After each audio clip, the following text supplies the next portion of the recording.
Hey, what's up, everyone? This is my first recorded coaching video with a friend of mine, Tom Hepp. You might know him as the terror of the Magic Online leagues, Negator77. Usually he plays fast depths in most of the leagues, but we had a chat recently, and he said he was interested in getting into learning other decks, and he said he was interested in learning lands. So we had a chat.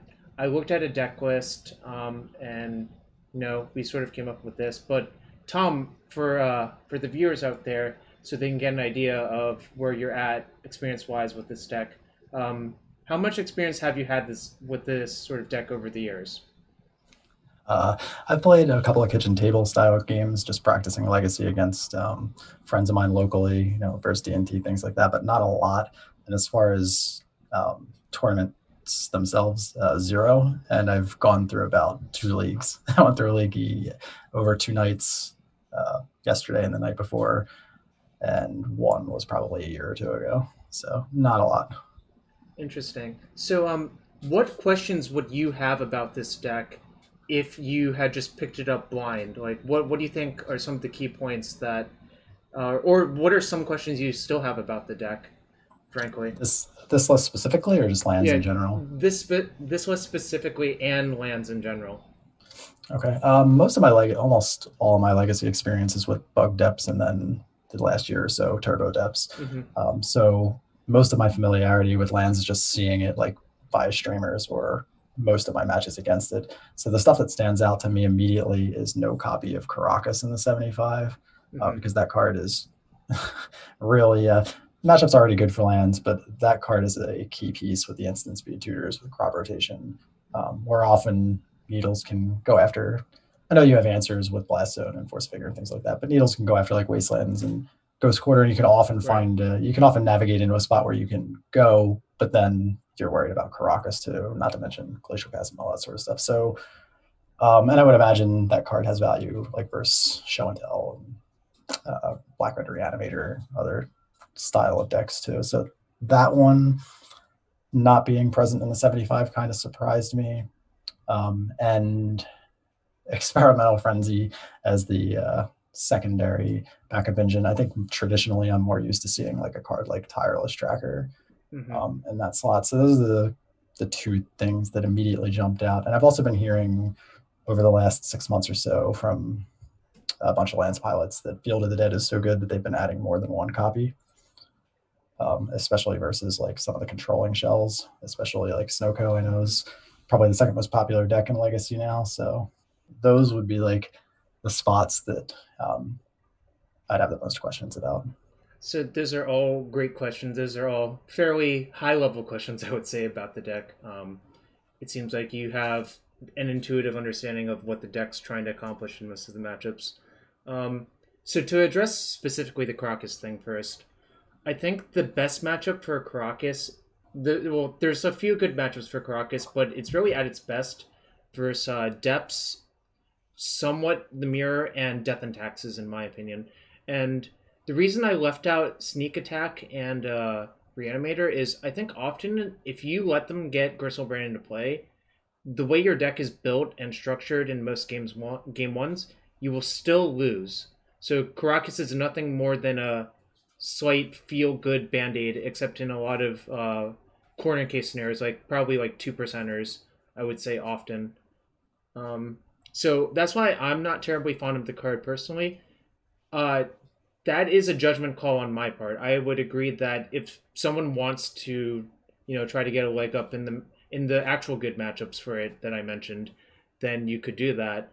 I do not consider it a great tool for sneak and show or reanimator personally. So um, those factors being combined, I generally do not play it, or I will only play it in the sideboard.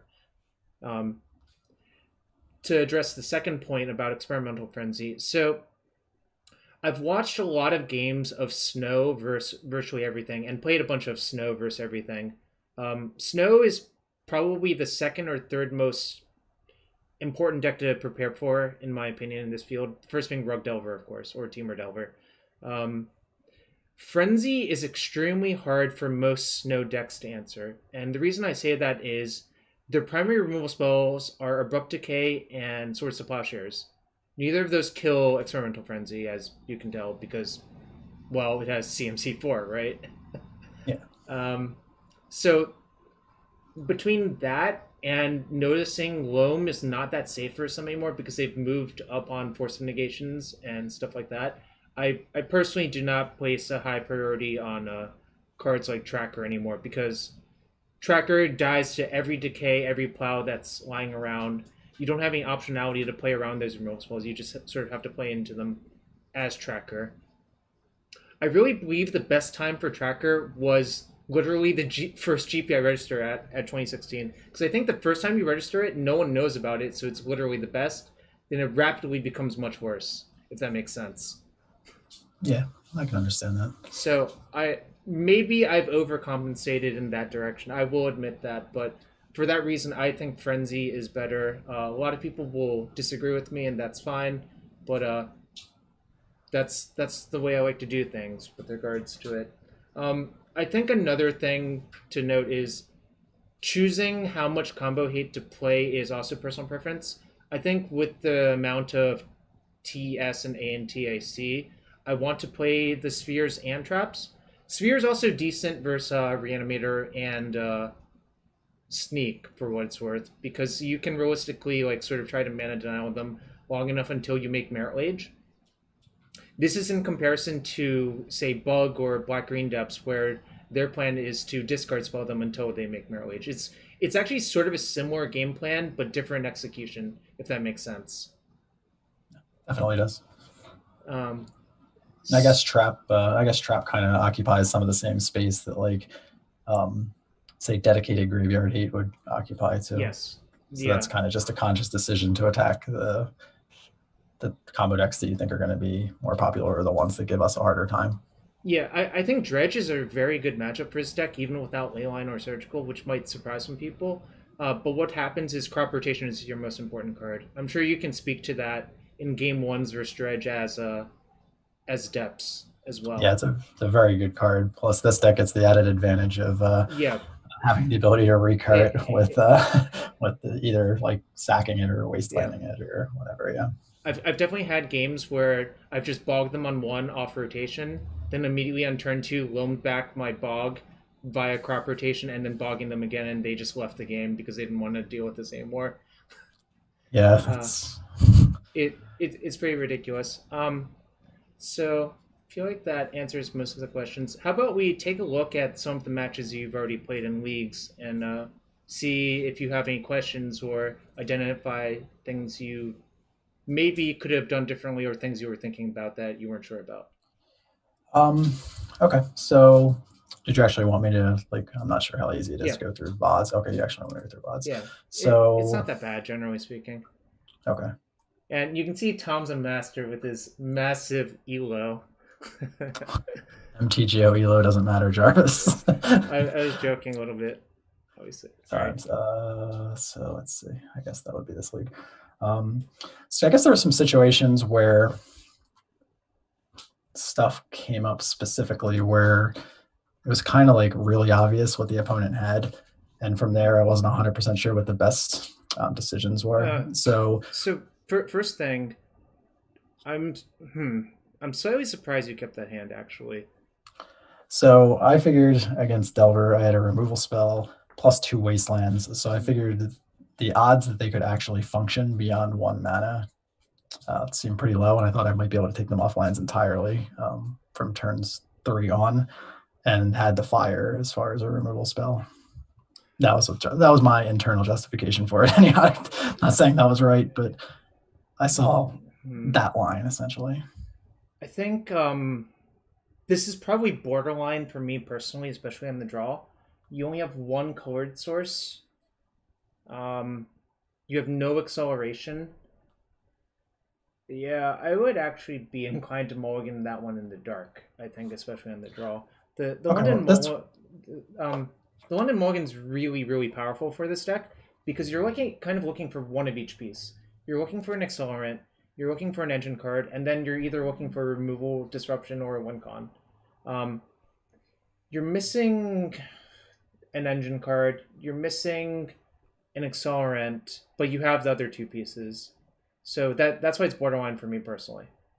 Yeah, it wasn't in the dark, to be fair. This was game Yeah, 2. that's fair. So, Yeah, so I ended up doing that. So yeah, right off the bat, I just stuck with the plan, which was I was going to sure. just wasteland their first 2 lands, and see what happened.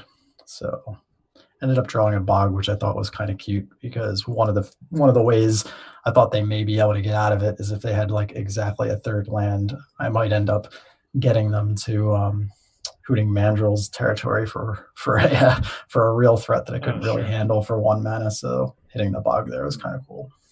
Um, as far as the tactic I was taking. Oh, so you got paid off for the gamble. So, Well, I obviously in this scenario it looks great. I'm still not sure about it in the dark, but well, once you keep that hand, I definitely agree with wasting on turn one. Once, okay. like that seems completely obvious by that point, right? Yep. So they flipped to Brainstorm for a while. So I Oh, Punching Fire, which I was surprised resolved, given that they had 7 cards and no lands in their hand. yep. Um,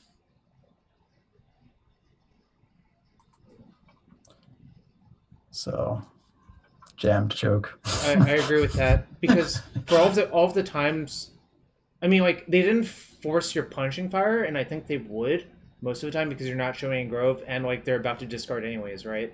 Yep.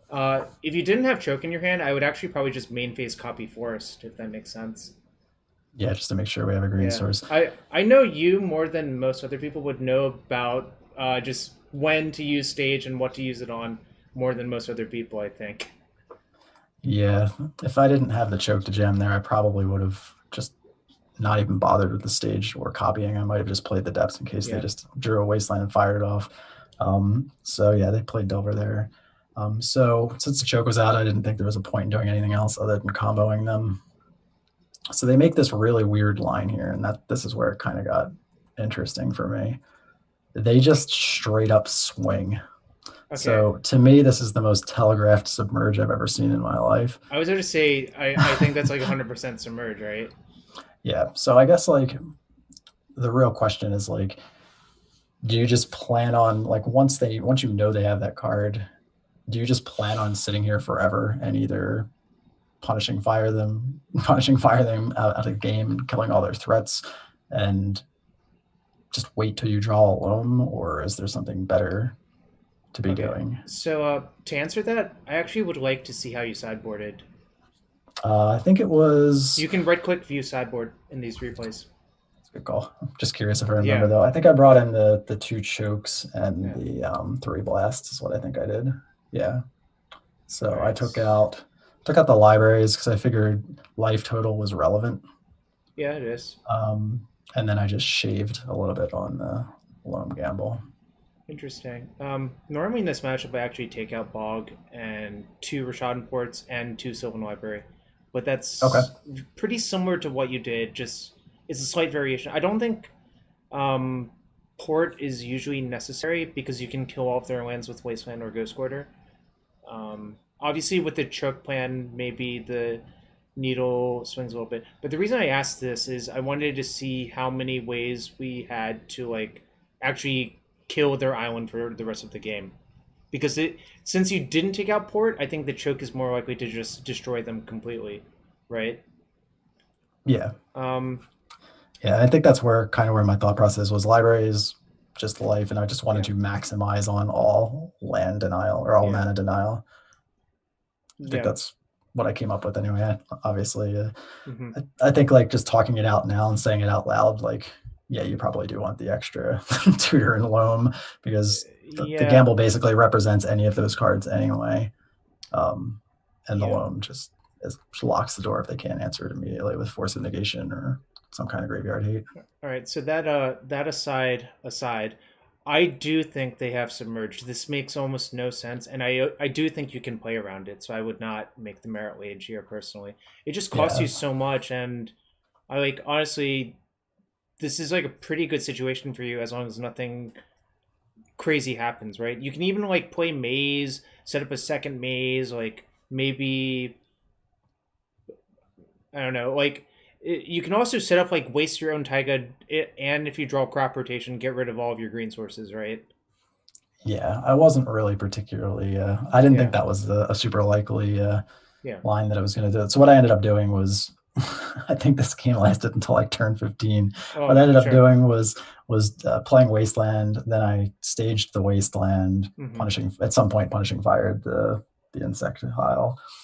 Had the maze out too, so they basically weren't threatening me, but they kept drawing just enough fetches and lands that they kept. I could never get to a point where I could get them totally off mana, and I just didn't see a point in. I never drew a crop rotation to get rid of the basic forest or a ghost quarter to get rid of the basic forest, so I just basically sat for forever. And after turn 15, I think I had a port, three wastelands, and I was just slow thawing, and they just scooped on turn 15 is what ended up happening. But I wasn't sure if there was a better way to go about anything. No, so I would only turbo here if I could get rid of both of my forests. Like I don't really think it's worth the risk, and you're in such commanding lead that I think the way you lose is by putting yourself down 2 lands, and like they submerge you and surgical your depths or something weird. I don't Yeah, I don't really feel like there's a need to take a risk here, especially since you know that they likely don't have too many lands in hand because they played Tarn last turn, got Volk, played the Delver, but they didn't play Lance the turns before that and just discarded, right?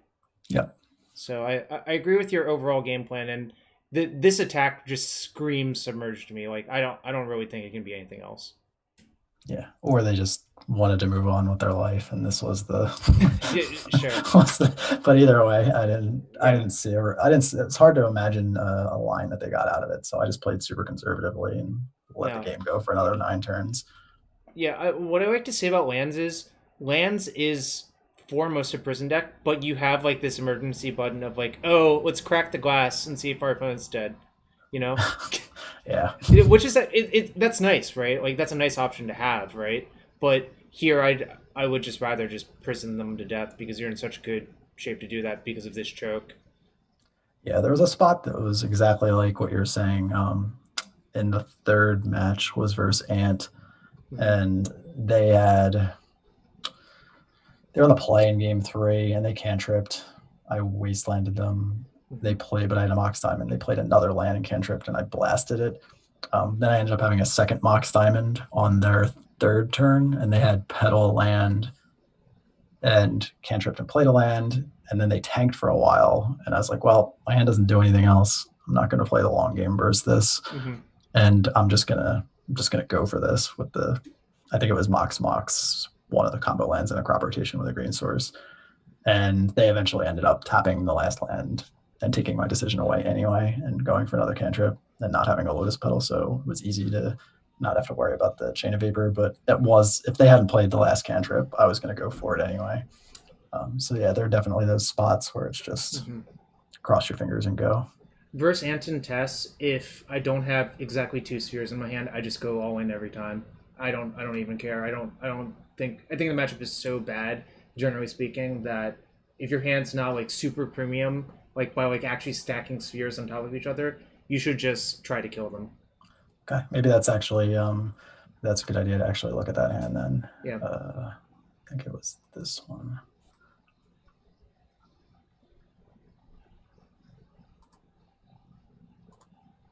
So this is confirmed game 3 versus ad nauseum tendrils, right? Yeah, yes, this is exactly what it was. So I guess it was.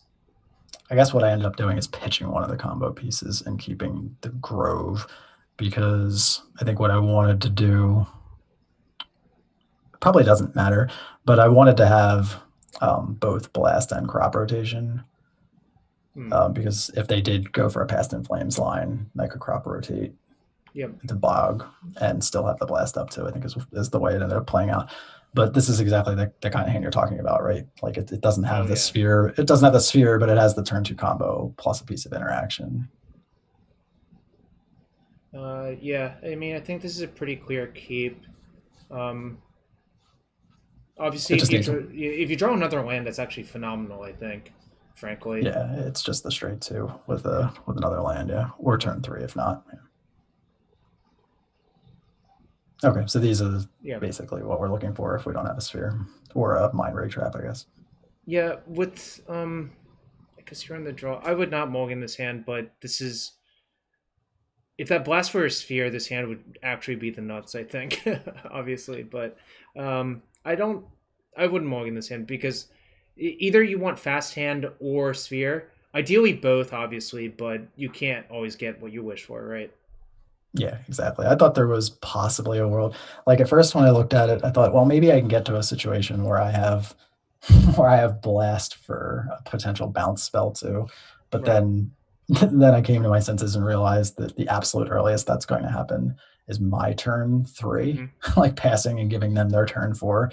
And I'm not sure it would take a really, really pleasant experience for A&T to just not do anything for 4 turns that matters, where I can Right. set up a protected combo. So after I came to that conclusion, the hand didn't seem completely broken, but I still thought it was fine. Yep. So let's actually just take a look at. I know you described the game, but let's see what they actually did. Yeah, my memory might be very wrong. Yeah. Well, So that's what. Oh, they multi six. And they chose to shuffle. I think that's a key data point, right?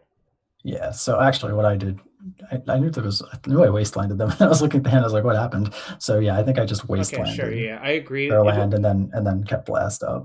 Yeah, just as a general heuristic, Ponder Shuffle smells like mana weakness a lot of the time after these sorts of decks have mulliganed, in my opinion. Yep. So yeah, so that's what I did. Figured I can blast the next cantrip. Uh-huh. And they have no mana source. Okay, Field is actually a good draw there in that it's a land that you can discard to Moxheim and not feel bad about it, pun intended. Nice. See, I think this is the turn they found their cantrip. Yeah. Agree with blasting. I mean, like these blasts are there to just trade one for one, and try to buy you a little bit of time in this matchup. Yeah, it was kind of that spot where they had killed me. Like game 2 was really funky. Um, I had port going, Mm-hmm. and I think it was their third or their fourth turn. I ported an underground sea, and they went ritual, cabal ritual, ad nauseum. So so they ad naused upkeep. Yeah, That makes it pretty easy to win, I think. And like you're not really dealing them any damage, so they probably were at like 18 or 19 life or something like that, yeah, right? exactly. So he pretty easily killed me from that spot. Um, Hmm. but yeah, I didn't think this blast was doing anything in No. the long game. So yeah, so this was the spot. Like they ended up finding a second land off the first cantrip, I Mm-hmm. think. And then I was like, okay, well, am I going to play around a bounce spell here? And then I know it's going fast now because I'm clicking through actions, but they tanked for a while on that decision. Right. So I'm not sure whether they did or didn't have the bounce spell, but they elected to preordain and took the decision out of my hands. But I was probably going to jam anyway. Um, I don't know if it's possibly worth hoping to draw. I mean, mana. This isn't depth. I don't get to crop rotation into step, so I don't Right. really have like a path to protection. So I wasn't sure whether Yeah. what I would have like. I probably would have gone for it, but yeah, that was the decision point. Yeah. I They just generally took it out. do go for in these steps or these points. I have considered playing step on and off, but the problem is like you don't really need to do that most of the time. I think with this deck. Yeah, I mean, you have the life from the loam engine to Yeah. reset it. Exactly. Although, out of curiosity, how did you sideboard in this matchup? Can we look real quick? So I took the libraries out again. I think it was the same thought process. I'm Um. not sure if that's correct, but I figured taking any amount of storm count off their natural storm kills felt risky to me. So I took those out and I shaved mazes because I didn't think that they were relevant at all against their goblin lines. They're just going to have way too many for to do anything. And I guess I seriously doubt they're going to have something like a Xanted Swarm or something weird like that. So I figured it So, was fine. a few small things. Obviously, it depends on the version, but I actually do like Choke and Sylvan and Force of Vigor versus them, generally speaking. Okay. I'll explain why. The Choke makes your spheres better, first off, which I think is kind of a big deal. Like, it makes them a lot better.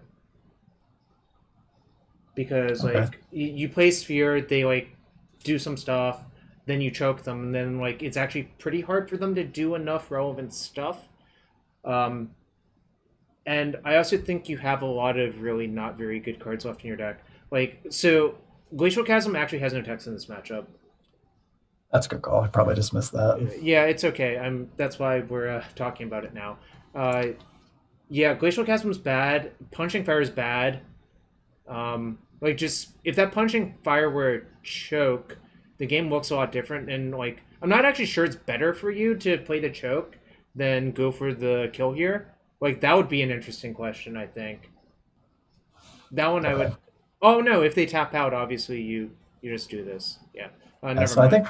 so I think my thought process on keeping those two cards that are Mhm. actively bad is like obviously I recognize Punching Fire is a bad card. I took two of the Yeah. three of them out. I think I left the last one in because in my obviously it's a different matchup, but in my depths experience versus they generally just free fall. And I've killed them many times, like by attacking with a vampire hex mage because they just Mhm. went to two during their turn, and I figured having a one of fire to gamble for could just occasionally kill them. That's probably bad Mm. logic. And the thought on Glacial Chasm was empty the warrens, but when you say it's bad, I'm thinking about it and immediately thinking like if I have a tutor, I'm not getting Glacial Chasm, I'm Right. getting Tabernacle. Exactly. So it's just kind of like a double up. So that makes a lot more sense. But when I was going Yeah. through the cuts, I think I was looking at it more from a what cards are really bad here level, Right. like the very very low level Mhm. thought. Like I'm just cutting the cards that I don't think are very good. And yeah, I just didn't realize the overlap. Yeah, so I would try to have those chokes, those Sylvans and Forces in. The reason I would want to have Sylvan in is they sometimes try to discard spell you a bunch, especially on the play. Like they'll try to discard spell you to get like a sphere out of your hand or get a crop rotation out of your hand or something similar. So I think it's actually kind of valuable to have a grind card like that that's not Loam. Because the problem with Loam is it can only draw you lands, right? Like those are not the relevant cards in this matchup. Okay, so you think the Yeah. fighting off the discard aspect of the deck Yeah. beats their natural tendrils lines? Sometimes it depends. Okay, It okay, like the I'm talking about it from the perspective that I still think you have some cards in your deck that are not so good, and I'm trying to get them out of the deck sure. essentially. So if we took out the third fire Yeah, and the glacial chasm, two Sylvan libraries or two chokes or some combination of those yeah. cards are better. Yeah. And versus Okay. Tess, I would 100% have Force of Vigor in my deck. That's Yeah, not yeah, even sure. close. Because the way this player played out, Hmm. and A&T in general can play around that card a lot better than I agree. TES that's doing things like running out Wish Call Shaman or Wish Call Talisman and passing, which happens very Um, frequently on their early turns. Sometimes the more skilled A&T pilots do play their artifact mana out because of sphere resistance. Okay. So it's sort of a judgment call there. I have definitely beaten some more skilled pilots because they are scared of my spheres in game three and just play out their stuff. And I just force all of their artifacts and they lose because of that. It's a high variance plan, but sometimes in this matchup you do have to get lucky. I only leave in one loam in this matchup for what it's worth. I don't think Okay. it's So terribly good, and if a wasteland line opens itself up, you can always gamble for the loam. So that makes sense. yeah. All right. So I think we've talked enough about this matchup. Was there another interesting match? One was mono black reanimator, so I don't know how useful that'll be for Well, we can anyone. talk about it still, just from a structural standpoint. Yeah, I could look at the sideboarding, I guess, at the very Yeah. least. So in this particular setup, I think I took out one loam, one library, and the ghost quarter. That's what And it all of looks the like. fires. And all the fires, yeah. And you had three sphere in, not four. Huh, that's interesting. But you won game one, so you know you're on the draw, right? Correct, yeah. Um, I think on the draw, I'm more inclined to just leave in all of the libraries, actually. Okay. But it's a little bit. I it were they tin finsy or like No, they were like they okay, were really, really weird. I think Anthony played against this deck against another player last night yeah. too. It's basically they had main deck Cling to Dust, Mm. with I saw Hymnatorok. They obviously had Entomb in some of the reanimation package, but they also had Lake of the Dead main with Mm-hmm. Grave Titan and scrying sheets. So it wasn't like your blisteringly fast Blackbird Reanimator. It was Right. definitely, yeah, had a little bit more of a slow feel to it. Well, one last question is, did they have Hexmage depths? I never saw any Okay. combo land or Hexmage. Right. If you saw that, obviously, I don't think you're allowed to take out the Ghost Quarter for obvious reasons. But Yeah, they were heavy basic swamps. So okay. I think I saw like 3 or 4 basics and a Hmm. Lake of the Dead. So I don't think they were on. So one thing that should have been on your radar, I think, is probably Leyline of the Void. Okay. So just bring in the Force of Figures. Yeah, it's kind of weird because you did sort of hedge for that accidentally by siding out 4 graveyard active cards. uh, I just noticed that, but to me that would scream that I do want another Sylvan and probably the forces, um, and probably I'm probably just shaving down to 2 loams, taking out probably Tabernacle because I don't think it's very good if your opponent has a lot of basics. Um, I think in the situation you're describing, if I'm right, their deck is sort of designed to make a big creature, but not necessarily be able to kill you with it if you have a Glacial Chasm lock, right? Yeah. So I think you're actually allowed to side out Tabernacle. The one issue being is if you're in that situation, you sort of do need a punching fire, or you'll have to get into a situation where you let your Glacial Chasm die, attack with Merit Leech, then immediately remake it, and you might have to do that several times. And decking can sometimes become an issue in those weird spots. Okay. That's fair. I think my game plan, just Yeah. in my head, was that I was just going to kill them like depth style. Okay. Like I was That's just going to, reasonable. I was just not going to let them. I was Sure. going to do what I could to not let them go off and do Okay. what I could to just kill them fast. I think was the general plan. I mean, to that goal, there is an Ancient Tomb in the deck, which I think fits with your playstyle. Yeah. So that's kind uh, of where I was going because I was just looking at the sideboard and I was yeah. like, well, we don't have any. They're on the play for this game. Yep. We don't have any graveyard hate at all outside of Mm-hmm. Crop Bog. So if they do something like Mm-hmm. ritual based on turn one, it is what it is. Yep. And then beyond that, I think we just want to make the game as short as possible. Like they have a million basics, so I didn't think Mm-hmm. Ghost Quarter or like Lone Wasteland or anything like that was really going to do anything. Mm-hmm. But yeah, I guess the extra one definitely should have stayed in for Chasm Lock for Yeah, or sure. you could go the other route and leave in a Sylvan Library instead of the third loam with the intention of, okay, if I need to Chasm Lock, Library will dig me to it. Um, Generally, it costs a lot to do the Chasm Lock. I'm sure you're aware of this. The best way to actually do it is to loop stages. Sure. So, I guess I'll explain briefly for the people in the video. If you have an exploration and you have a chasm, you use your first stage, let the chasm trigger go on the stack, use stage to copy it, let the chasm die. And suppose you have a second stage, you just play the stage out, and during your upkeep, you stage copy that stage instead of loaming back the chasm. You just loam back stages repeatedly. And the reason this is good is when chasm itself comes into play, you have to sack a land. It's a lot better to loop stages, and it does effectively the same thing.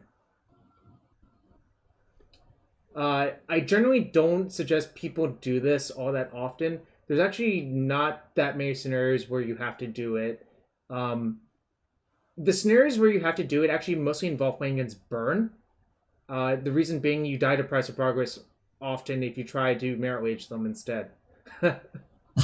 I'm not even joking. That is the most likely scenario where you have to do this. Sometimes you had to do it versus blue red burn heavy Delver with Price of Progress in the past. And sometimes I'll do it when I'm at like 3 or less life and I have the complete engine set up versus Rug Delver in game one. But the thing is, a single force negation makes that very risky nowadays. So I don't love it, if that makes sense. No, it definitely does. So it's mostly versus burn or any deck with Price of Progress that this thing I've described comes up, and I've described the most efficient method of doing it. uh, it used to be kind of trivial with Mana Bond because everything would just go into play. It doesn't even matter, right? Like, if your land drop count doesn't matter, it's really easy to cast and walk people, right? Yeah, I can imagine. I've never actually played. I Maybe Manabon was a one of the last time I played it, It probably but it's not. was. The reason that it's been cut nowadays is there are so few matchups that's actually good. I think the best matchup for it is the mirror and like whatever. Like that's not the matchup I'm worried about the most. You know. Yeah, it's usually like between 2 and 5% of the meta, something like that. Yeah, I don't. I mean, obviously, I don't think those percentage meta estimates are too accurate because it's so hard to get like a big enough sample size. And also, when people write down that stuff, there's often repeated observations. This is a classic repeated like person, right? So that it doesn't actually increase the metagame percentage. You're just observing the same person over and over, right? Yeah. So that is actually a classic statistical problem. I'm not going to go into the details. It's not worth it, honestly, for all the viewers out there. But it is a classical problem. So I'm pretty familiar with that sort of stuff. So I don't trust the metagame numbers that much. It is okay to use it as like a guideline to what decks you should prepare for, right? Yeah, I think I was when I threw out like 2 to 5%. It's like more Yeah. like a guesstimate than anything Yeah. else. Yeah. I think it's often useful to look at like the top 5 to 10 decks on Goldfish and be like, okay, you're relatively likely to play against these decks in tournaments, not according to those percentages. That's like kind of nonsense, you know.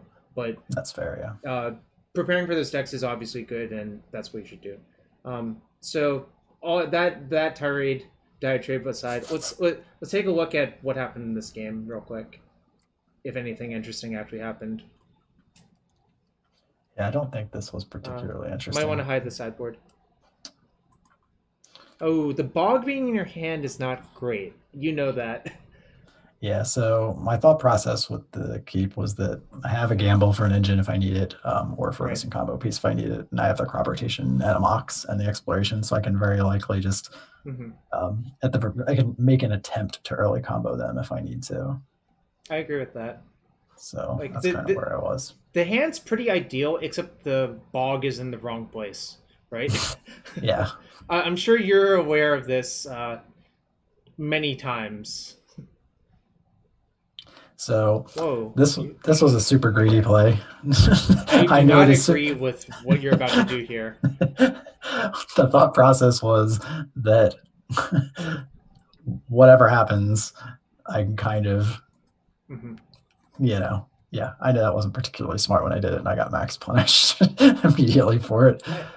So I actually think if you're gonna do that, oh, wow, that makes it super risky. Did you see Quing in game one? I did not. Or no, I don't think so. Okay, if you saw Quing in game one, this play becomes mega bad. Actually, well, I think it was still pretty bad. So yikes! Yeah. Oh, wow! What? Okay, I was not okay. All right. That happened. Don't worry, Jarvis. We eventually won. That makes the plays correct. All right. I think if you were going to cast Gamble, you should have actually cast Crop Rotation first, right? Yeah, it should have been. And Gamble should have just been Entomb for Loam, right? Yep. Okay. But now that we've established that, that's fine. Just keep going. Okay, Stage is a good draw because it's half of what you need. And they're not doing anything. So they kept it on the back of Graveyard Hate, I guess? Yeah, and the him, I guess. So I cycled the Thicket. Yeah, nice. It definitely didn't need the extra. That's where you want the Thicket to be, in your graveyard. Yep. Classic. Cold Snap All-Star scrying cheats. Yeah, this was probably the least interesting game. After I made that horrible play. Oh, you draw depths and play it, and yeah, pretty much. Did you main phase? I don't think they're likely to have Wasteland, right? Yeah. No, I didn't main phase. They're more likely to have Liliana in the Veil than Wasteland, I think. Yeah, with all the reanimation stuff, Wasteland just wasn't on my radar. I don't think this was like any Pox variant, even though the Hymn to Torak kind of like maybe makes you think that, but no. So that was the end of the game, I think.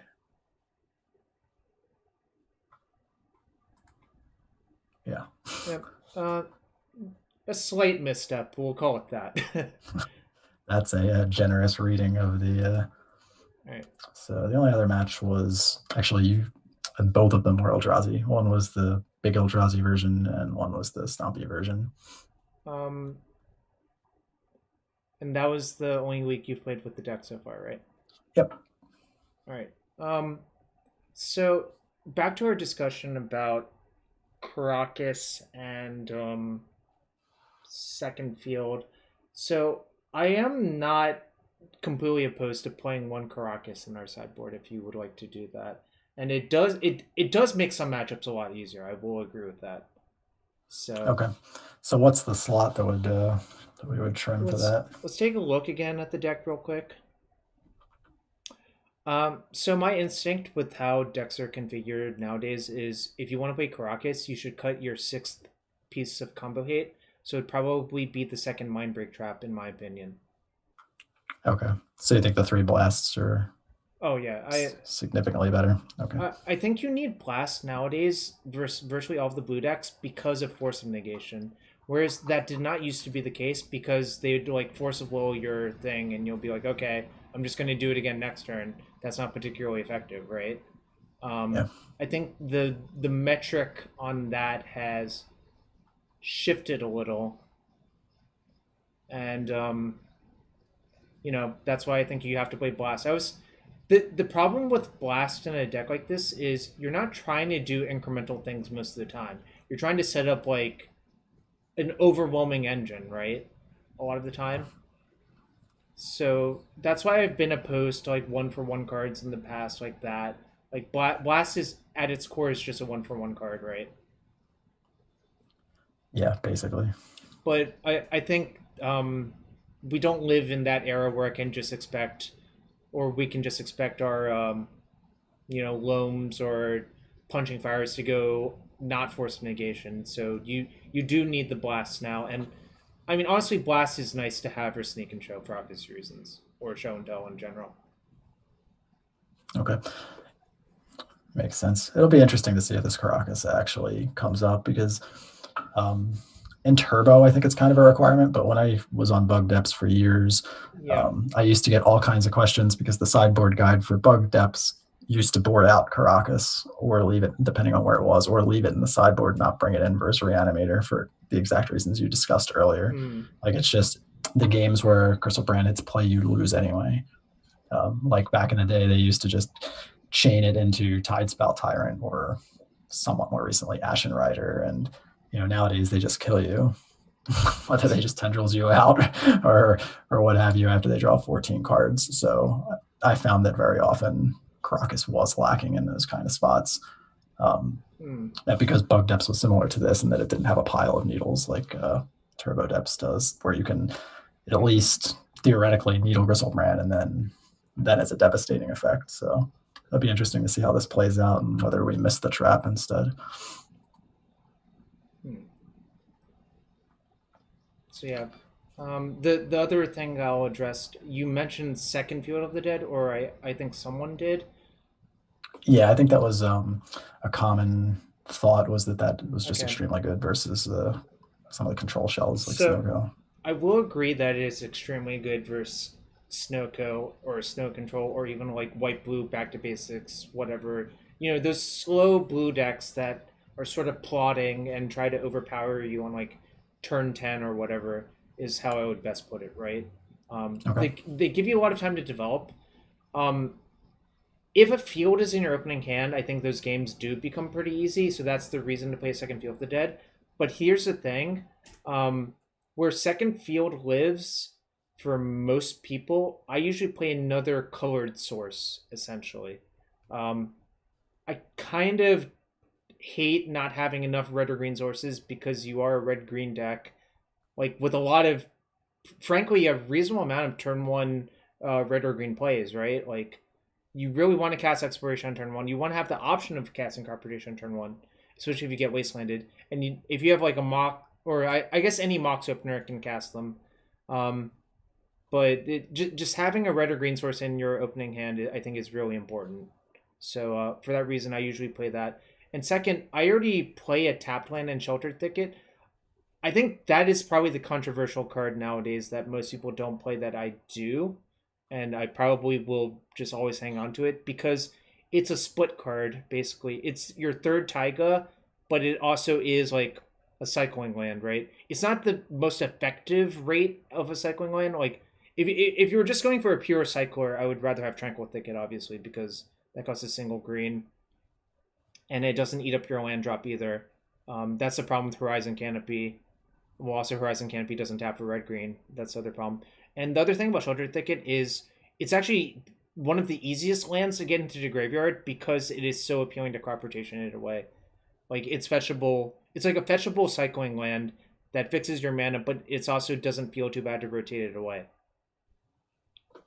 Makes sense. Yeah, a lot of the lists I've seen have the Tranquil Thicket instead. Yeah, I think that's a small error, but it also depends. Like, especially if you're siding in cards like Pyroblast and Frenzy, those are like Pyroblast in specifically, you need to cast it early, right? Like Thicket doesn't let you do that, but Thicket will let you cast on turn 2, right? Yeah. So I think for all those reasons, I think it's a little bit weird to not play another red green source. And the thing is about Field of the Dead, if you do get it going for snow, it's actually just really easy to make as many as you need, right? Because of Thespian Stage. Yeah, you definitely copy it. I guess the thought is if something happens to the first one, it's nice to have another one. Like if they happen to hit it with a stray, Cling to Dust, or Graveyard Hate card or something along those lines, or it gets swept up in a. Not that those decks have Bog, but if something happens to the first one, fair. I mean, if anything, if you didn't want to be turbo depth style with so many depths, I think most people would actually cut the Ancient Tomb for the second field, and I think that's completely reasonable. I like Ancient Tomb because it also works well with the Sphere plan post board. Because you have a lot more ways to turn one a Sphere than a lot of the other lists, right? Definitely. Instead of just 4-box diamonds being the only way that you can do it, crop rotation suddenly is now. And then it has to be green source crop. I actually did write a simulation at some point to look at how much increase it. And it was staggering how much your percentage increased for turn 1 Sphere. So what is it? I don't have the numbers anymore. It depends on your exact list. Basically this is a really powerful statistical programming technique called Monte Carlo simulation. What you do is you generate hands and you see if it meets the requirement or not. And you just generate like 2 billion hands or whatever because computers are fast, right? Sure. And that's a pretty accurate estimate of the overarching probability. There is an error rate associated, but it goes down pretty quickly. It like, not to sound like certain people in Delver chat, but to be completely mathematically precise, the error rate is proportional to 1 over the square root of n, where n is the number of hands you generate. So once you get to like the 2 billion range, it's like pretty darn small. And I could run my computer for like 24 hours to get like basically a perfect answer, but it's not worth it. You can also manually calculate it, but you would have to like manually write down all of the hands that can actually do it. That's actually a lot. There's a lot that do it, so I don't want to do it personally. That's why just having a Python script go 2 billion hands, see if the conditions are met, keeping track of how many work, and doing that divided by 2 billion is an easy enough way to do it. There aren't too many conditions either. It's basically most mock diamonds hands work, and then anytime you have a crop rotation, you have to have one of the 11 untapped green sources. Yep. Those are basically the conditions. So that's going to happen a decent amount of time. So yep. You're nearly doubling your amount of times you can do that by adding the tomb.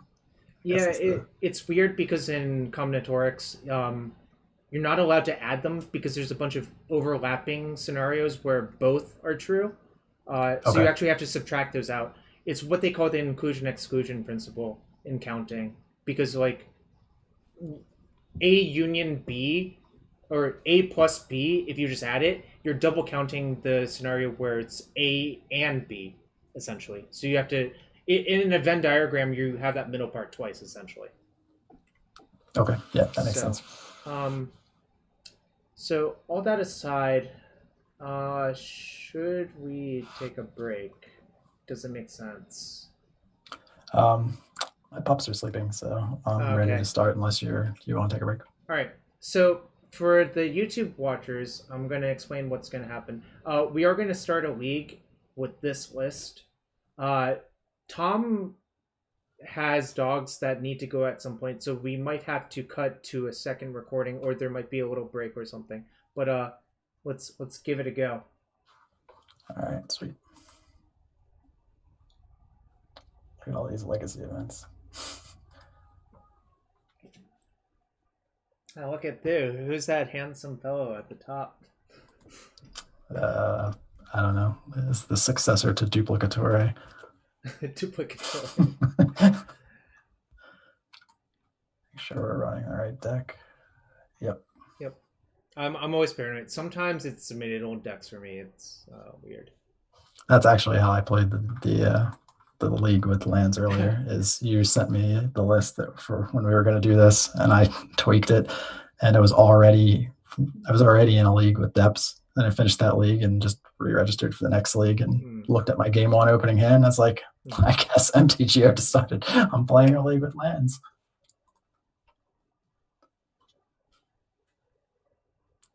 So what are you thinking?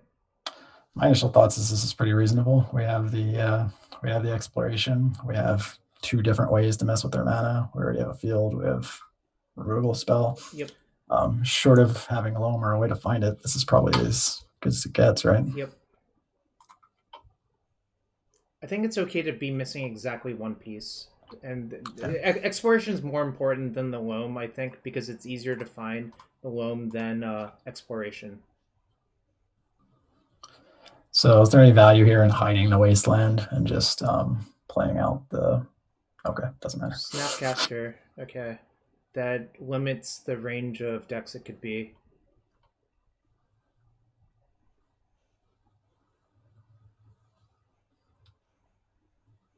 Interesting. So it's Pokepile? Does that deck run Snapcaster Mage? I don't know. I guess it's kind of awkward that we don't have a red-green source, but this is fine. Like, I think I would just play the field here.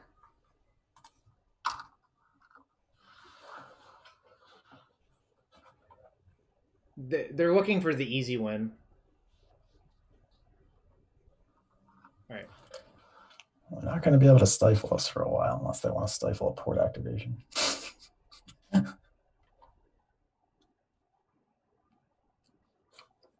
So here I would probably just waste them if I was on my own. So I mean, I know we could also port them, but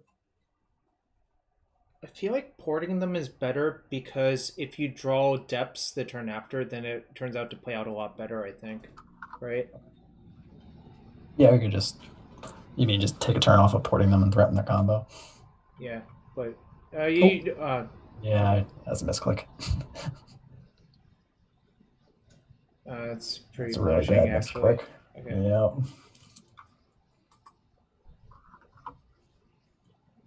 Well, no use crying over spilt milk now.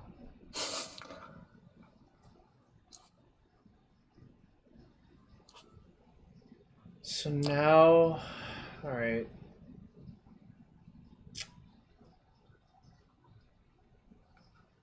Kind of hate all of our options now. So what if we just waste their waste and port their Volk upkeep? Yeah, I like that better because otherwise we're giving them the optionality with the wasteland. Agreed.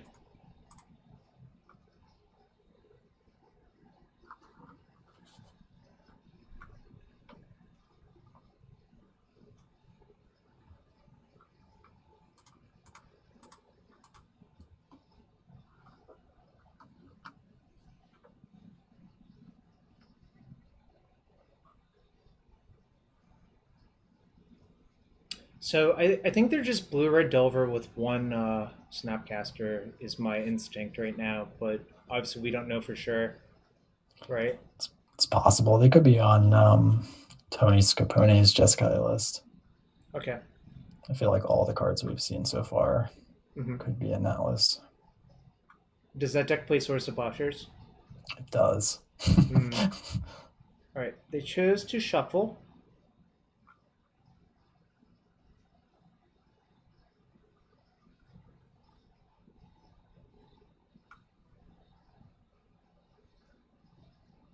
Okay, that's exactly okay. So I guess we could technically double port them, or we could Punishing Fire the Delver. I think I would lead off with Mox Diamond and see what happens. They might force it.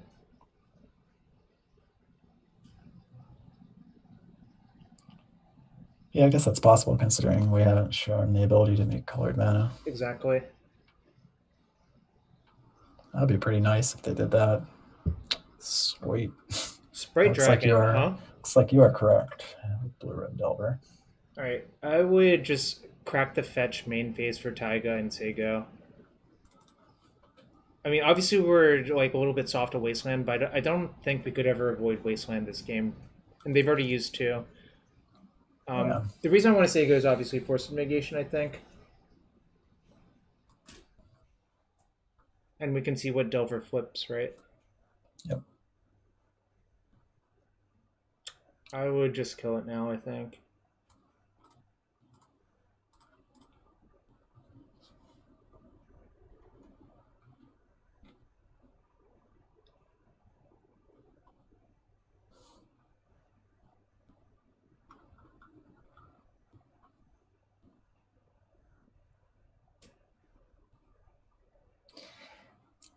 Yeah, that play was really bad. I feel like we'd be way ahead in this game.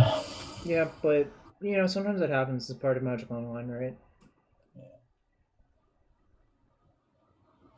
The trick is to see if you can still win after making a mistake like that. I mean, like, honestly, your position is not that bad. The problem is they're just going to get to look at a lot of cards, right? Yeah, they're looking at so many cards.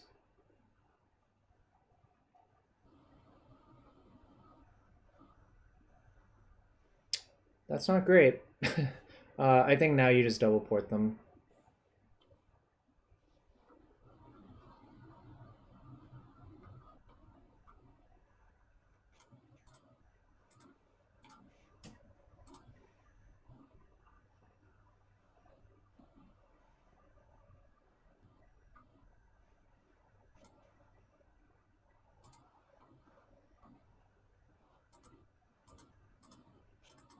I love that you put the stop on, then you took it off once you got bolted. Optimum management of stops. Trying to make up for that first upkeep disaster. Yeah.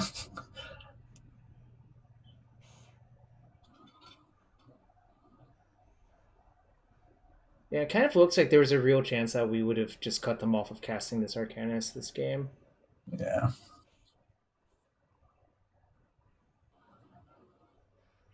I guess while we're doing this, that's another thing that came up when I was looking at the list compared to the other lands lists I've seen that are going to 3 colors for decay, I guess in part for exactly spots like this.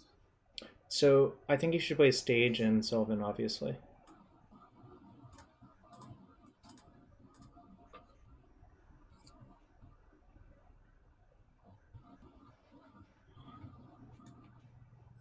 Yeah, the trade-off is their mana base is actually worse versus Wasteland, like I've said before.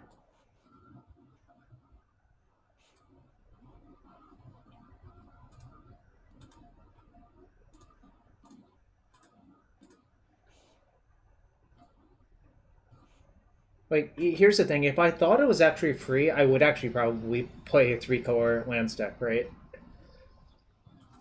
Yeah. No reason not to make the deck stronger if exactly. There's a downside. All right, I believe we're exactly dead no matter what we draw here, unless it's Chasm. So we're going to 3 after this attack. It actually has to be more than Chasm.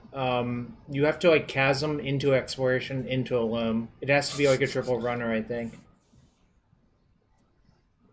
Like, so here's what would have to happen. You would have to get Chasm away one of your ports, upkeep, use the stage to copy it, or probably just go to 1 life, frankly, because that buys you a turn. And then the turn afterwards, you would have to do that and do the thing I described. But then if they ever have a Force of Negation, you die on the spot, I think. So yeah, this is really not ideal.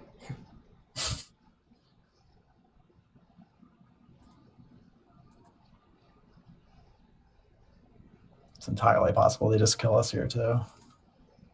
Yeah, I mean bolts deal a lot of damage, and if they're bolting you right there, that's like a pretty bad sign for your health, I think.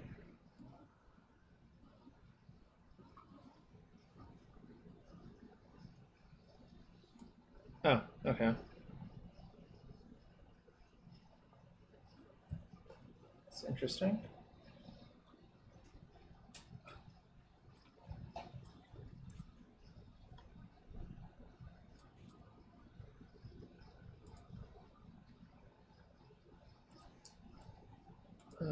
Unfortunate. Can we get them to screw up? Probably not, but you might as well try. Uh, so yeah, basically, if they target the bolt, we have to go get Glacial Chasm. But if they do something else, we can go get Depths.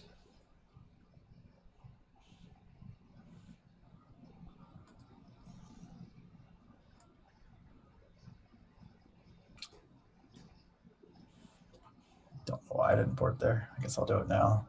I guess the reason not to port is days exactly if we end up getting dips.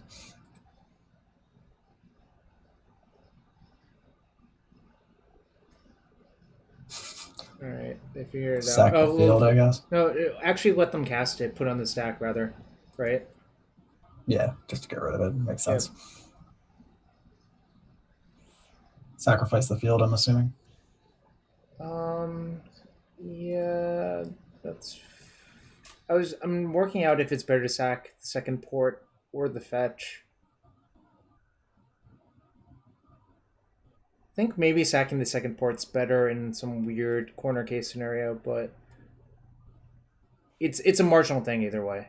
So I think I would personally sack the port.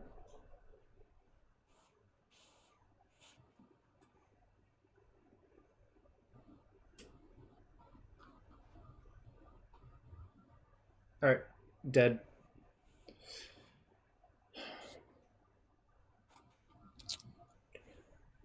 Deck probably want to know. Me 0-1.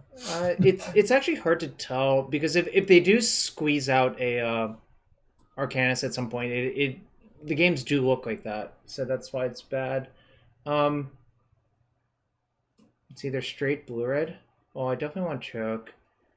I don't think I'm gonna bother playing around Blood Moon. If they Blood Moon me, I'll lose to it 100% of the time. That's fine.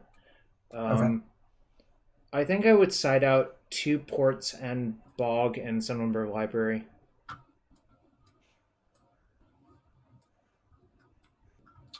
Oh, that's not moving.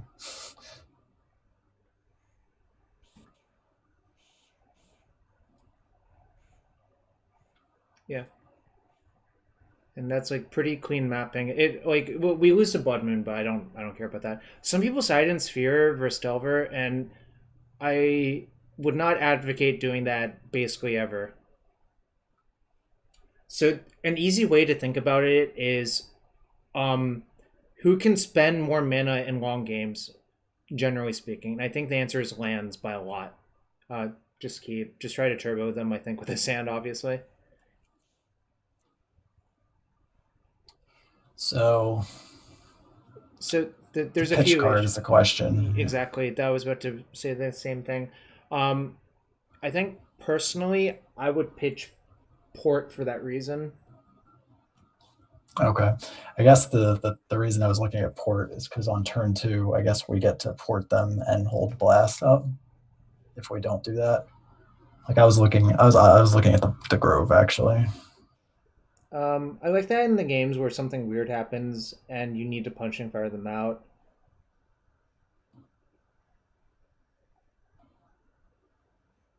You definitely cannot discard stage. Yeah, I don't want to do that because we can start messing with their waistline Right. if they have one. So yeah, it was to me it was between the port and the Grove. So the port has turn 2 uses of cutting them off Arcanist. To help actually, that's reasonable. If you want to discard Grove, I'm actually warming up to that idea. Okay. And if it goes wrong and we lose because of colors, you know what happened. Yeah. I mean, it's sort of an instinctual thing, right? Yeah. Also, this person's been really aggressive. Ooh, pitching. Wow, that is See, so I've said before in podcasts that forcing Mox Diamond is more correct than people think it is. I think pitching Submerge is kind of wild, actually. I don't think most people would do that. Yeah, I wonder if. I mean, I guess we could have played the Grove first, but if had we decided to pitch the port, and then we could have actually blasted that. But Who cares? Like that's yeah, great for this is you. I still think. fine. I think that. I mean, So now it's. I think it's still port them yeah, as just opposed to port them. blast. Yeah.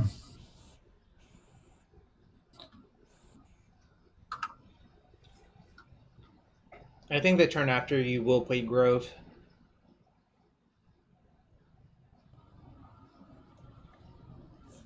Man, that's wild. Thinking about Possible that. they have. It's possible they have more than one bounce spell in their hand. Yeah, that's fair. We'll actually elect to do this time. Yeah.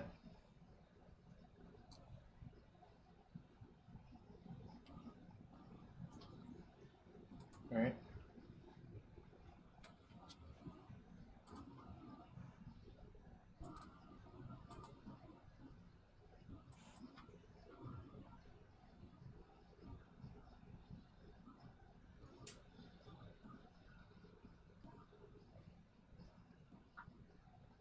Interesting.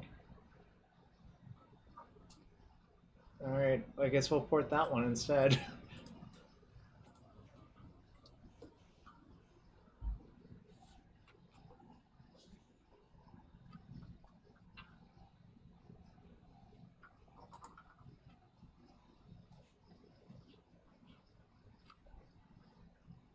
Our good friend.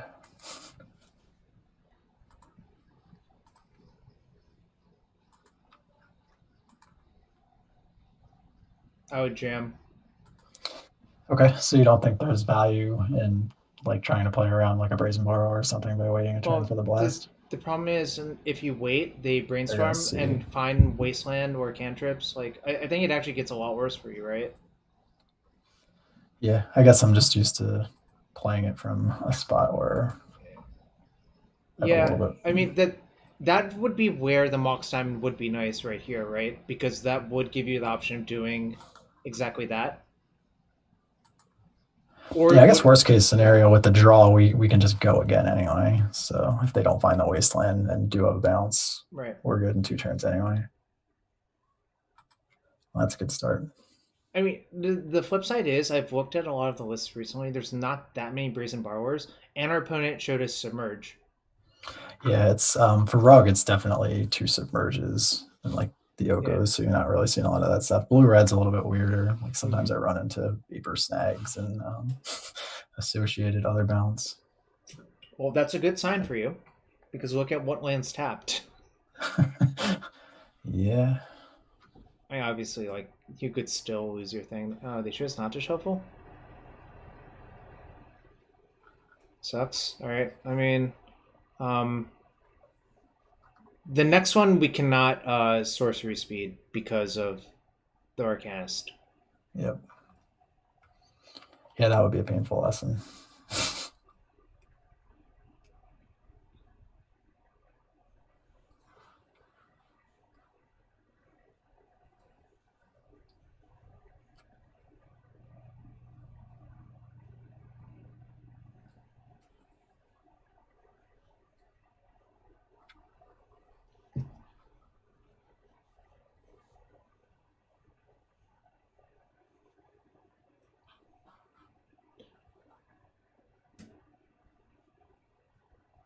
That's pretty good actually. Play a Grove first, I think. Yeah, there's no reason not Yeah, to. That way we exactly. have blast up. We can't combo this turn regardless. Right. So Exactly.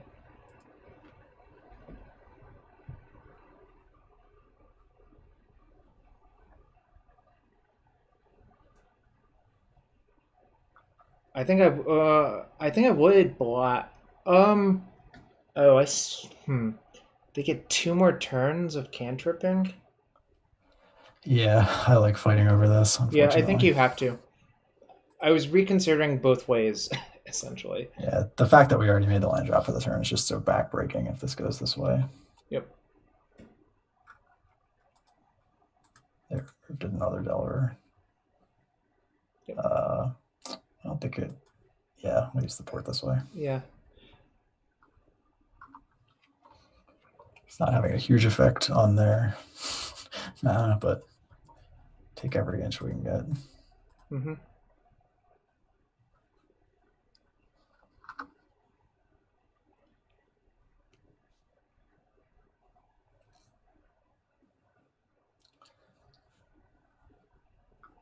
Really glad we have a punishing fire because block into Arcanist Vapor Snag would be a thing, even if they don't find a wasteland. Yeah, it's kind of weird that they have Wasteland and Sprite Dragon in the same deck, but I mean, it's not out of the question, obviously, but it's a little bit weird.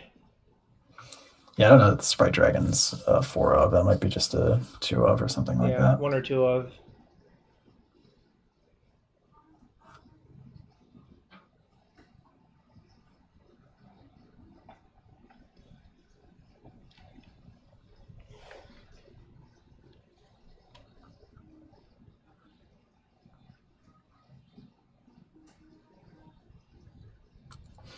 Is this straight up the hardest Delver variant to play, just based on the basics and everything? I think so. I mean, like, previously in the old days, I would have said this was one of the easier ones because you could Chasm Walk them, but I don't think that's so reliable nowadays, as like I was saying. Yeah, the fact that this is an attacks trigger. That's interesting. What happens if we cast it? Because if they have days we can't combo, I guess is the issue with casting it. Well, my thinking was, I guess I put some to 21. Okay, yeah, I guess just playing the Depths and Sango is correct.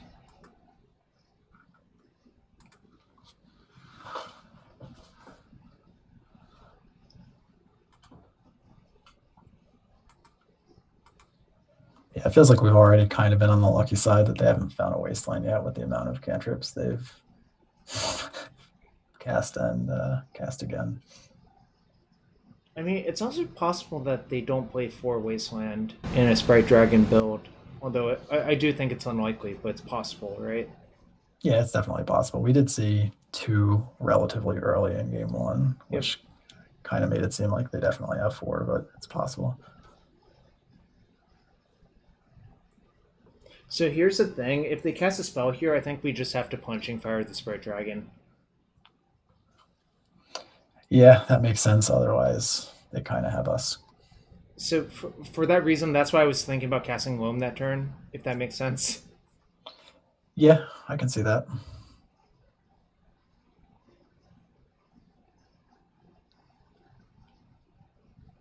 There's the wasteland. All right, I think you have to Punching Fire now.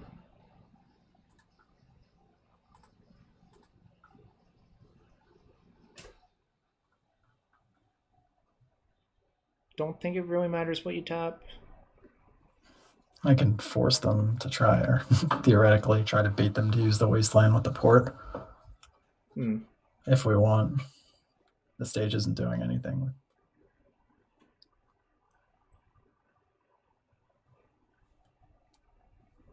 I don't think they'll buy my Elvish Spirit Guide bluff.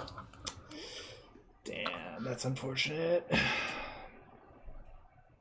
This doesn't even matter. I might as well just not pay for it, right?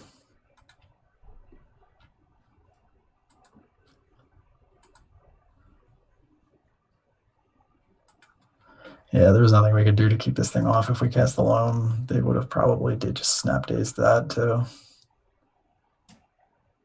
Well, the flip side is if they daze the Loam, you can at least get some lands back instead. Yeah, it doesn't look like... looks like we won't have enough time to do much. Yeah, that's what it kind of felt like. It felt like every additional turn we gave them, there's just too many outs. Either they That's why I cobble like together. jamming in those spots generally as well. Yeah. So it wasn't even one specific thing. Like just the damage output was going to be a Exactly. problem. Any wasteland was going to be a problem. Any bounce spell was going to non-submerged bounce spell was going to be a problem. And yeah, just even if we were playing a 3-color build, think about how aggressively this person forced Mox Diamonds. Yeah, I It's don't kind of think. it's kind of insane. They were really aggressive, and I kind of respect it, but I think they might have erred on the side of being too aggressive. You know. Yeah, well, it definitely would have worked. Like if this was just the Jund version and they did that, there was no way we were casting Abrupt Decay with our draw. So Our mana would look different. That's most of these cards are in the Jund version, right? okay. Yeah, I'm not sure. I mean,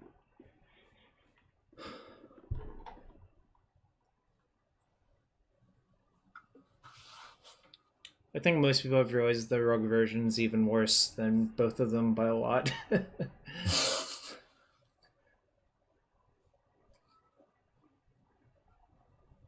Honestly, if I were to play Rogue, I think the card I would want the most is Intuition, but I think that card is aged really poorly.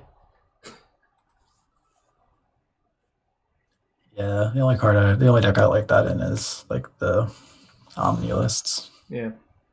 I don't even like it that much on me because if you ever get an Intuition Veiled, it feels horrible. And it is horrible. Like, it, you know, I'm guessing that's a card they board out frequently. Uh, we'll target it, we'll return it with our Grove, right? yeah, I don't really know what this is. I mean, maybe they have lethal damage, but this is a really bizarre play.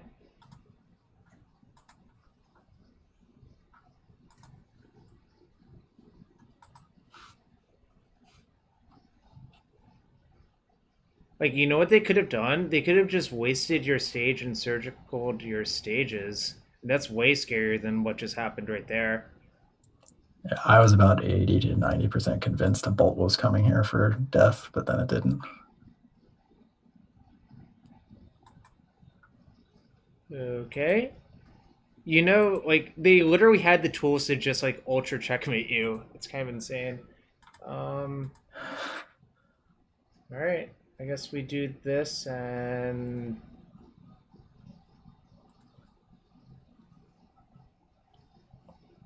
die to their Bolton Yard? Yeah, I mean we're just Yeah. I mean, maybe they won't do it. Maybe they'll do something weird. Right? But that was not ideal.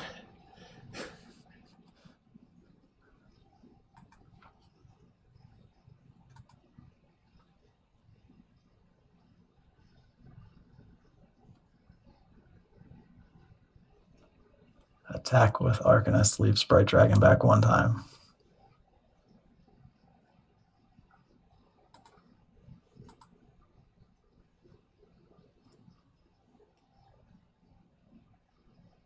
Saw the line.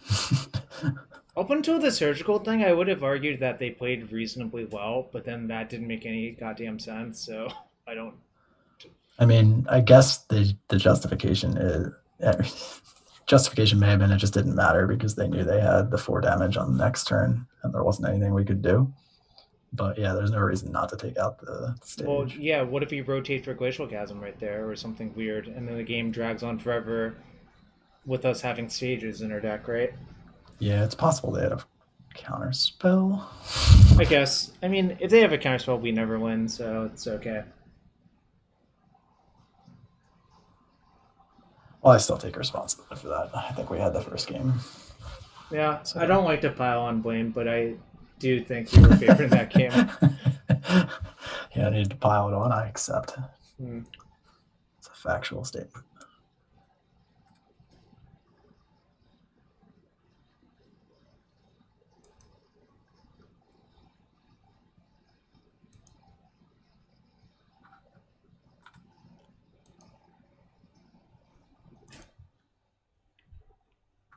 All right, playing against Play It Bogart.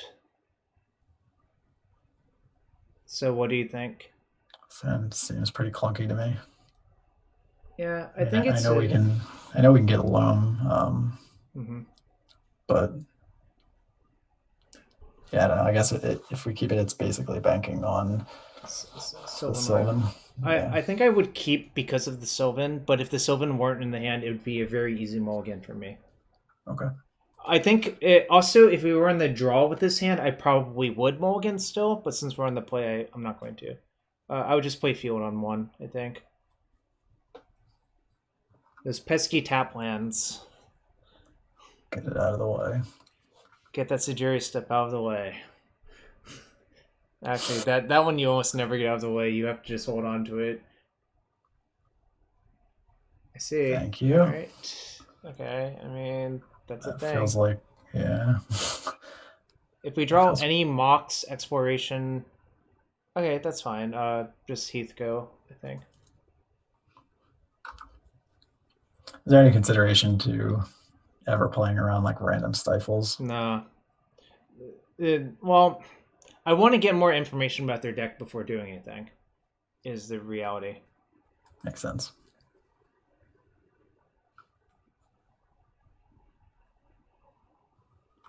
Okay.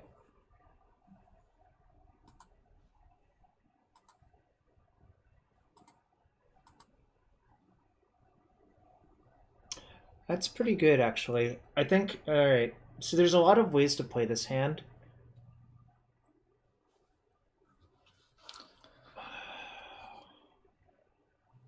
Let's have a good old think here. Alright, so my intuition is that I think I would lead with playing Mox first and see what they do. That makes sense. If the Mox resolves, I want to discard Mazabith, I think. Yeah, that's what I was zoned in on. Figuring there's just zero reason to lose to a Daze regardless of which line we take. Now I think I would just Ghost Quarter them. Just right now. Is it worth? No, because if you cast a spell and they Daze it, right? Sure, but isn't that fine? Not really, because like there's a chance... there's a chance they just kept a 2-lander with Wasteland and Strand and Delver, right? Okay, so just take the decision off the table, essentially. Yeah, exactly. Paulo likes to say this. Why give them an option if you're going to do this anyways, right? There's like it makes sense. I would get Forest. Because if you get wasted, like if they just Maniac waste you, right? Okay, that's fair. I think my thinking was that I would actually be really happy if they dazed and put their land back. Okay. Just to get the daze out of their hand, and then Ghost Quarter that next turn. Fine. The fact that they force some negation tells me that they don't have Tarmogoyf in their deck, which is not irrelevant.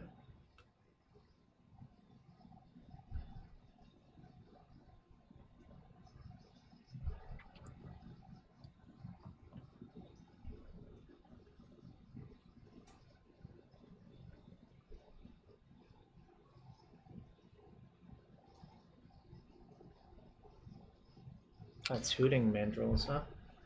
Alright.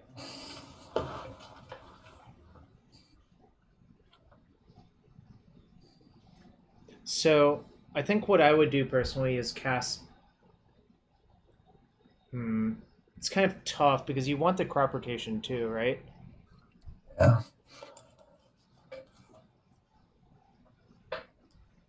Alright, I would just cast Gamble first.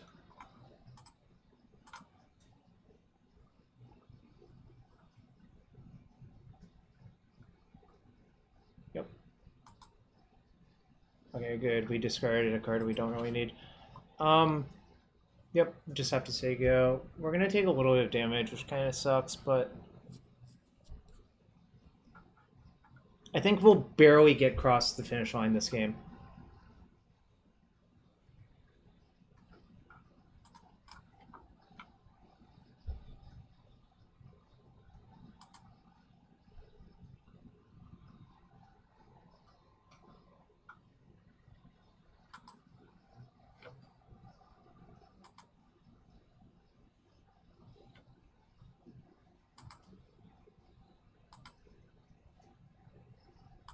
Our best draw would be Exploration, I think. That's fine still. The question is, do we want to play around days? Probably not. Yeah, just loam the maze goes quitter field, probably, yeah. So, actually, if they daze, you can just wrath them.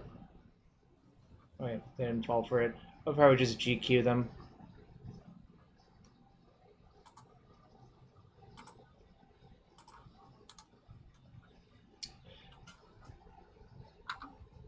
So next turn, if they don't play a land, I don't even want to dredge loam, if that makes sense.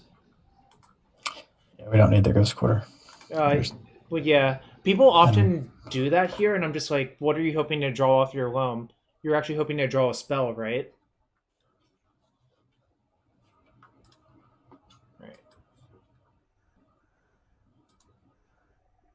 Right. So I believe what you should do first is just lead with crop rotation, sacking your forest. So here's why you do it first. If it gets forced, you can play your maze to buy a turn for some mandrels. Okay. And obviously, if it resolves, we have to get Wrath of God. I don't believe that's what it's called. I believe that's what it's called here, buddy. All right. This is why this card's like whatever number of dollars. Just play Port. I want to avoid cracking that fetch, if that makes sense. They have lightning bolts in their deck. Yeah, exactly. Most likely. Makes a lot of sense. I mean, that's the way you lose this game, I think. You could also lose to double bolt, but we can probably. I mean, that they have to find double red source to make that work. Right, so just port their land end step. Yeah. Decide.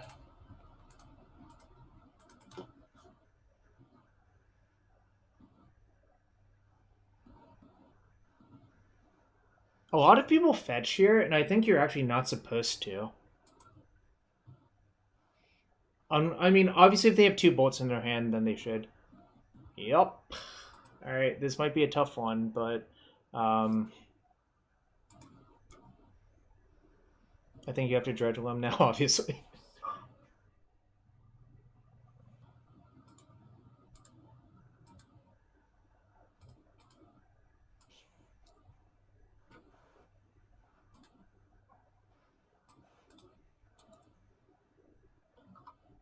All right, this is a game where we hope to fade. Time to find combo pieces.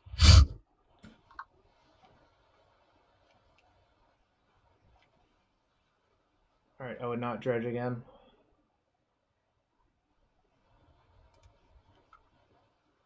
Okay, that counts. Yeah, you play that one, right? Yep.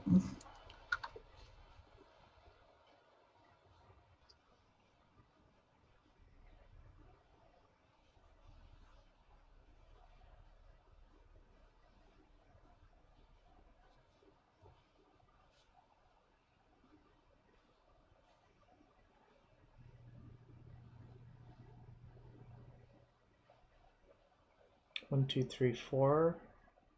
Probably just play the Grove.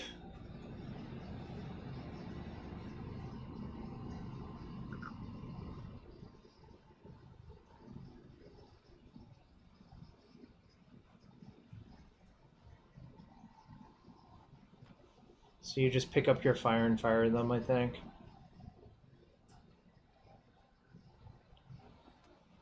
This is the slowest mechanical part of the deck.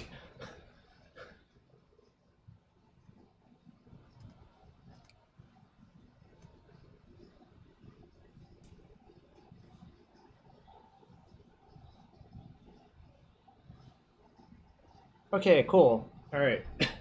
We've established slow mid-range prison depths. We'll see. We still need to fade a land. I know. But we have assembled the depths part of it. You can't deny that.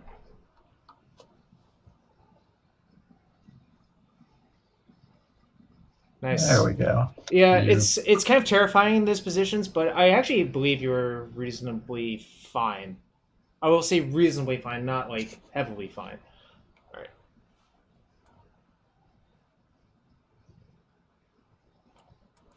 Yeah, I would. Same plan. Same plan as blue red essentially. Yeah, I think actually on the draw you can shave the third library actually if you want to do that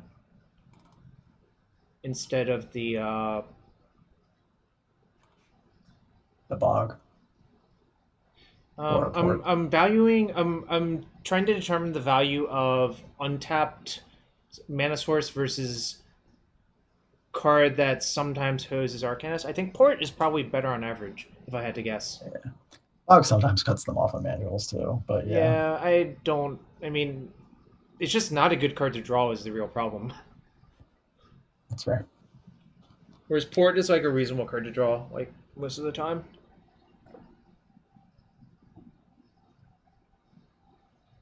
Hmm. Sort of an ugly hand, but I think you're priced into keeping. Yeah, I would probably do it. Yeah. You have a lot of good like redraws with this hand as well.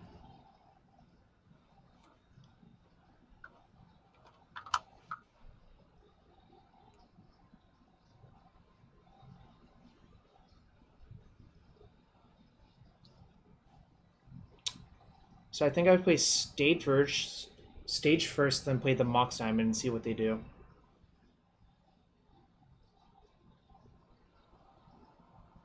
Interesting. All right, I hadn't worked out that far what was going to happen because I thought there was like a 50% chance they would force it. All right, hear me out. I would probably just discard Glacial Chasm because it's kind of awful here. Okay. I mean, it's definitely some risk there because if life gets forced negation, we might need that. But Yeah, I just think your other cards are better though.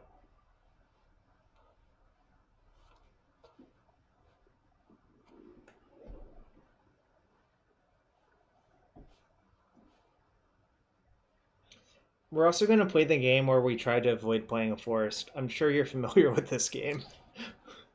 yeah, I did a video versus Rogue Delver where over 3 turns I got rid of 3 forests for a claimer, that which they then killed, crop rotation, and then I ghost quartered my own other one. Right. So you gotta do what you gotta do.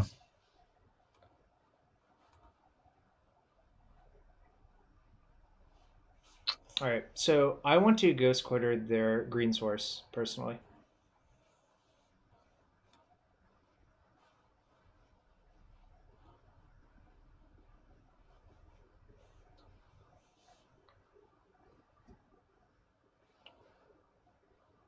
I would just loam.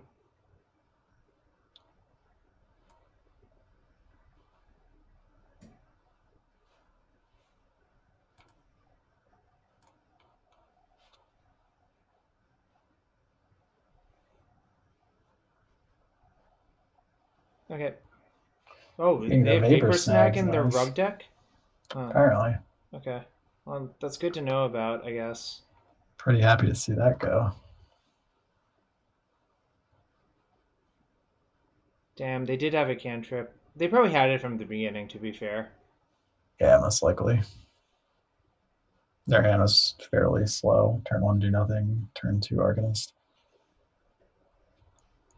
Yeah, but that's the strength of Rogue. It's allowed to keep those hands now. It's true. How different would Legacy be if Arcanist was a damage trigger and not an attack trigger? Very different. Maze looks great. I think they probably should have tested that, but they didn't.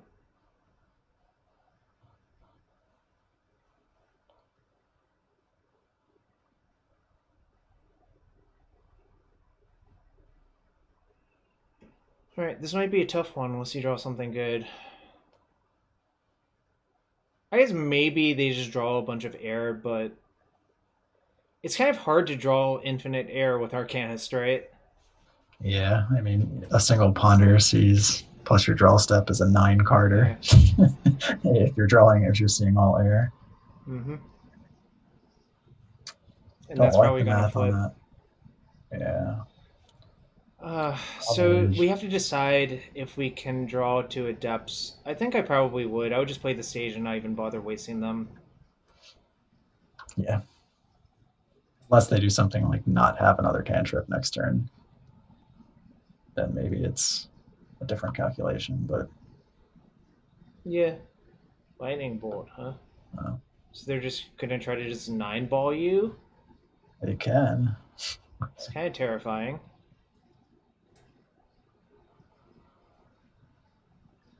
I mean, is it scary that I'm actually hoping that that's the best they can do? I would rather take the 9 than have it be another cantrip. Yeah, it kind of just proves how good Arcanist is if you're rooting for that. Okay, well, they're probably doing that instead.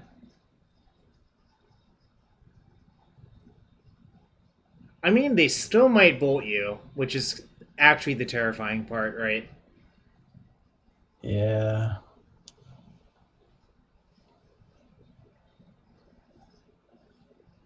I mean, they did play their land drop before they brainstormed, so that was kind of nice. If we rip exactly depths, we can do the hope they don't have another vapor snag plan. Yep. Rotation works in, in the cases where they don't have a counterspell. Yeah.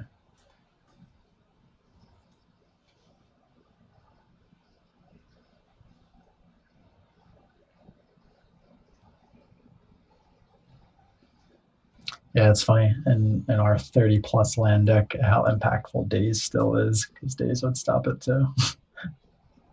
I think a lot of people side out Days in this matchup, actually. That probably makes a lot of sense from their side.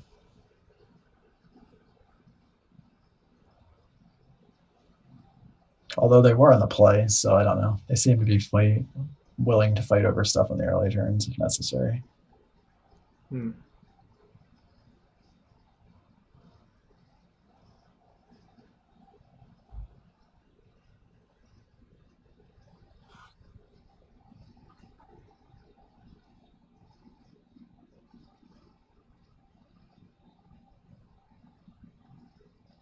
It's a combo land.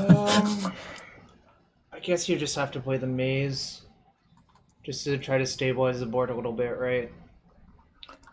Yeah. It's not great. We might have to end up staging our maze, actually, but Yeah, that's fine. That doesn't cut us off of any outs the following turn. right. This fan used to be a lot better before Arcanist. All right, well. Let's see. 1, 2. So we take. They bolt us down to 12. They attack with all. Flashback bolt. We go to 9. And maze 1, take 4, go to 5. Yeah, and they have a second bolt in hand, which means we're dead the following turn, even if we draw depths. Yeah. Played out poorly, but.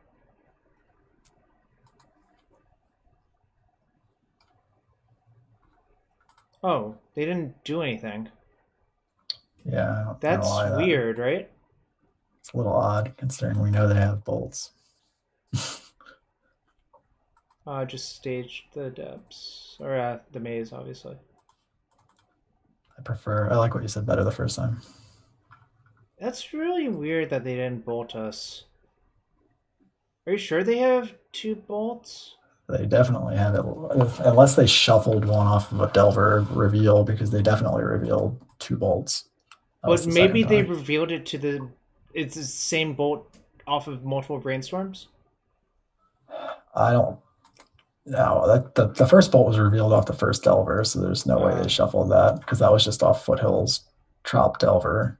So that's definitely in their hand. Unless they could have shuffled that one away, but the second one's definitely in their hand. okay. Weird. Do we just wasteland them here? Does that accomplish anything? Not really. They bolt us to 8. We maze both of those. Take 4, go to 4. Might just be better to. Yeah, they probably don't have days, but I guess holding it for crop out days payment. But considering they didn't play a cantrip either, I'm trying seems to determine unlikely. what's in their hand. That's like a really weird turn for them to do nothing, right? I would assume it's Bolt Force blue card, as 3 of them anyway. I think we can just play stage and say go then, personally. But Make a third maze. maybe we'll see what they do.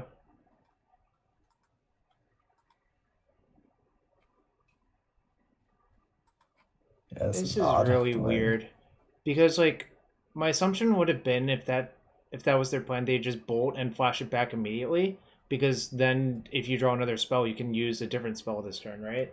Okay, so that probably means the counter in their hand is exactly Force of I Negation, agree with that. and Yeah. they just wanted to be able to hard cast it Yep. because That's fair.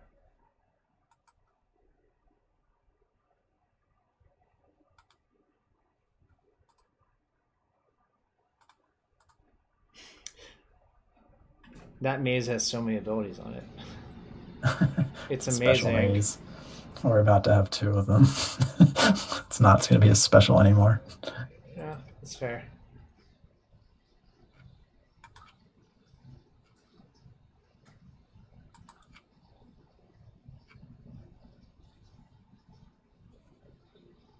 Uh, that's unfortunate. All right. Definitely not using the stage I now. agree. Just untap one of your mazes. Probably the stage maze, yeah. Yeah, All it's right, I not guess gonna. we're dead. If they're gonna like, okay, I mean, we are dead. Yep. If they're gonna do that, that actually hurts them more often than not. Actually, obviously not in this game, but just imagine we had a rotation right there for Tabernacle instead or something. Yeah, especially if their counter is the Force of Negation that they can't actually use in that spot. Yeah, just submit. Yeah, I don't think anything changes on the play unless you want I to bring mean, one of these libraries back. yeah, that's the close one, but seeing how they played makes me want it less actually. Because what the key cutoff is all those lightning bolts. I think for me. Um, So we have a turn 3 and a choke. yeah, I think I would keep. The question is what land to play on turn one. Probably just Ancient Tomb. Yeah, probably. There's some downsides to that, obviously, but I think it's correct. If they waste it, it's not even that big of a loss, though, right? Yeah. It's sort of a tempting one to waste too, right? Because it's so good versus their soft counters. Yeah, I agree. Depending on how they deploy, we don't even have to go for the turn 3. We can have a choke I through. think if they play Delver here, I would just ram a. Okay, this is fine.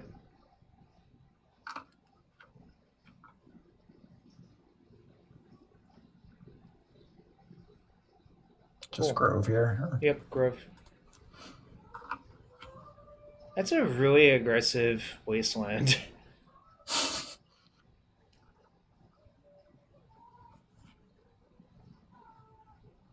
Okay. Delver players very rarely do not play their wastelands aggressive or in any other manner other than aggressively. Uh, I would play Waste and say go, I think. yeah, it's not like they can play around it. We haven't seen So, the Goldacott one of yeah. Island. So, a pretty common line of play, I'm not sure if this is intuitive to you, is to stage your Wasteland and just go after both of their lands and then play Tab. That's like a pretty land specific play. Okay. Yeah, that makes perfect sense, especially if they curve Right. Delver into Arcanist. I guess that can backfire if they have the third land exactly. Hmm.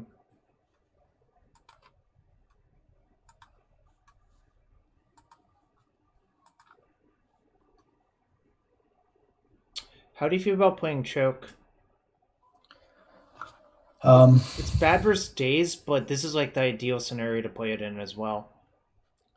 yeah, I think it's kind of fine because Yeah. it doesn't really actually Yep. take us off of the ability to go for it next Right. turn. And I agree with playing the stage there. I mean, like obviously it could backfire, but Yeah, and if all you right, said sweet. if it is common practice to board out days in the matchup, we were on the play, so they definitely wouldn't have it.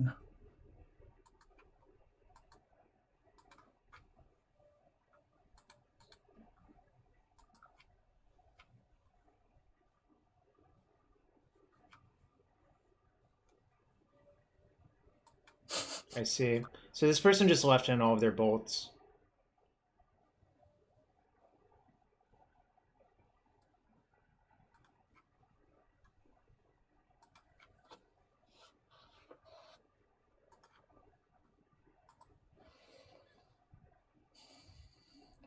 So the tabernacle plan's not going to work. Not really, no. Well, I think, I mean, the question is, do you jam or not? The problem is your hand's not really improving, right? They can't submerge you. If they have the one of Vapor Snag, it sucks, but they had to pitch their Brainstorm. yeah. I mean, I guess the alternative is we could play So play the the second actual, way. yeah, the actual alternative is to just waste them and then use stage to copy your other wasteland and then waste them 2 more times. But then if they have another land, I think the Tarmogoyf is a huge issue, right? Yeah, they would need exactly the fifth land because they've already had four with the wasteland. Yeah, I my inclination is to just jam main phase personally, but Um, I mean, I guess the other issue with this is they could also have Oko. that's true. They played one waste. What do you think of just playing depths and saying go then? Could certainly do that. I think I Yeah, like that. If we're going for the combo line, yeah, that's the way I would. That's how I would play with Turbo yeah, anyway. yeah. You have to take 4 damage for a little bit, which is a little bit scary given how they've sideboarded. But what one thing, if they had Oko, don't they just play Oko in that turn? Probably. I mean, nothing Um, stops them from top decking it, obviously. Depends on what kind of like if they have additional counter magic or brainstorm that they wanted to set Sure. up here. I mean, I think I like this best anyway. Hmm. Because I don't think they have another wasteland. I think they would have clearly played a wasteland over a wooded foothills there. So that's the same thing as Oko, right? It's just Right. whether or not they find it off the top. Um, but I think if they do present something that makes it kind of obvious that Hmm. we should wait, we can copy the wasteland still and then go after all of their permanents, right? Yep. So like we can if they miss their land drop here, we can elect to play around Vapor Snag if we want to.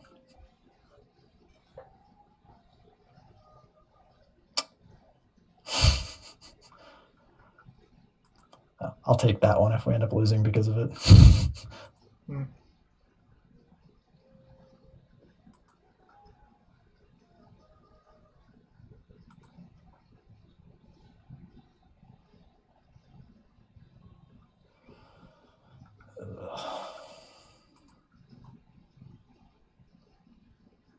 Wow. All right, that one's. You had the winning line there.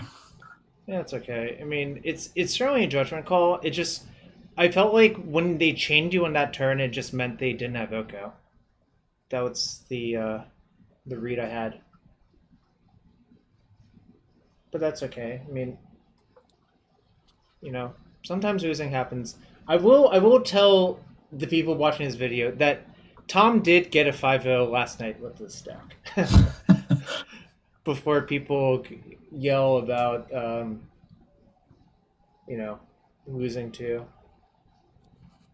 Stuff happens in matches. I agree. There were a few slight missteps, but that's I'm not here to judge. That's not what I do, really.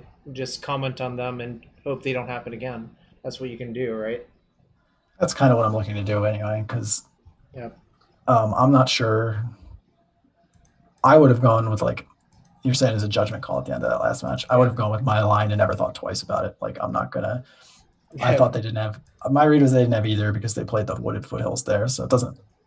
To me, it doesn't make sense with us having an obvious onboard stage where we could just lay adepts and go. It doesn't make sense for them to sandbag a wasteland there either. And I think what you're saying makes perfect sense too. That it probably doesn't make sense that they would have an Oko either. So I think either line involves them drawing one or the other off the top, or I don't understand their line. Um, Hmm.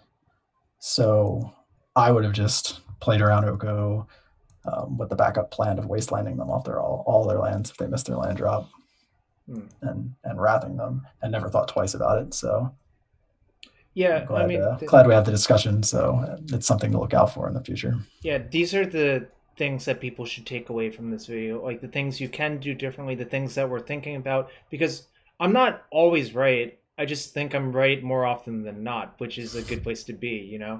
I think there's virtually no Magic player that's right all the time. I think even like the top tier ones are probably right only about like 80% of the time or whatever, you know. And it's just Magic is really hard, and sometimes your reads are good and sometimes your reads are bad, you know. Yeah, exactly. You have so much experience with this deck and Magic in general Yeah. that anytime anybody can get a chance to sit down and Uh huh. pick your brain, I think is a good thing.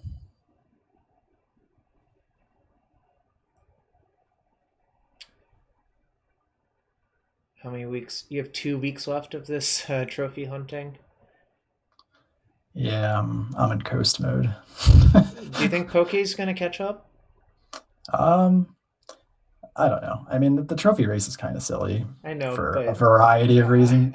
But yeah, one of the major ones when it comes specifically to Jeff is he runs decks that are so much slower than everyone else at the top of this leaderboard right. besides Eurowick. So basically it's the one lands player with 10 and him with 19 running all sorts of slow decks, whether that's his Pokepile deck. He's been messing with a Lauren. I Yeah. know he ran Snow the other night. So when your leagues take 1.5 to 2 times as long as everyone else's, even if you're Sure. playing more, it's so hard to compete versus Right. Right. Doomsday, TES, Turbo Depths, a variety of other lists that are at the top there. So combo decks have Mm. such an unfair advantage in this kind of thing. I had Floatrue's stream on this morning. He's Japanese, I believe. He was playing a port of a modern deck in Legacy called Dice Factory. I don't know if you've seen this deck in Modern before. Yeah, I'm not sure what that is. It has the following cards: Surge Node. Do you know what that card does? I do not. It's a 1 mana artifact. It comes into play with 5 charge counters in it. You can pay one, tap it to move a charge counter off of it to something else. So this deck plays Chalice of the Void, Everflowing Chalice, Astral Cornucopia. At its heart, it's really a Mystic Forge Paradox Engine combo deck slash mid range deck. All of the Okay. other cards I mentioned, the reason it's called Dice Factory is people play this deck in Modern with the Tron lands instead of Soul lands. And there's just like 9,000 dice on all of their permanents because all of their permanents get to like 7 counters on them or whatever.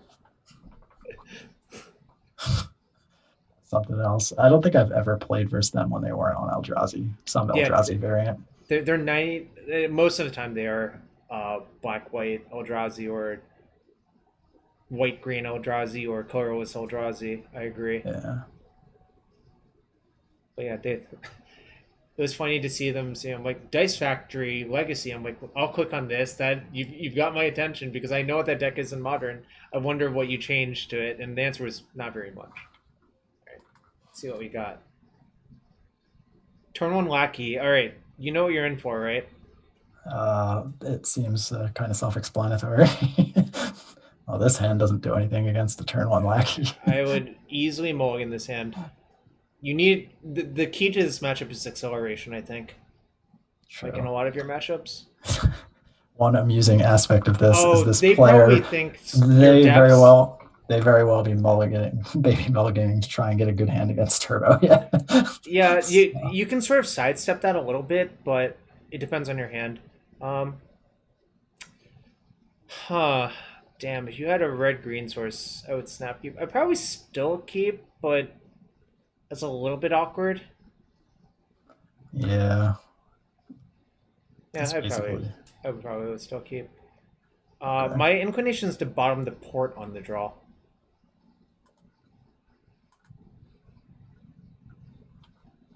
So you can turbo them on 3, depending on what they do. Uh, that's pretty sweet because ooh, Oh, that was really that's good. a really good draw. You know why? Everyone watching this video knows why. I think the jig's up. No, no, you're just playing exploration depths. With Wasteland and Basic Forest, yes. Yeah, that's Shadow Depths, exploration depths. You would put all those cards in your exploration depths deck. suppose that's true.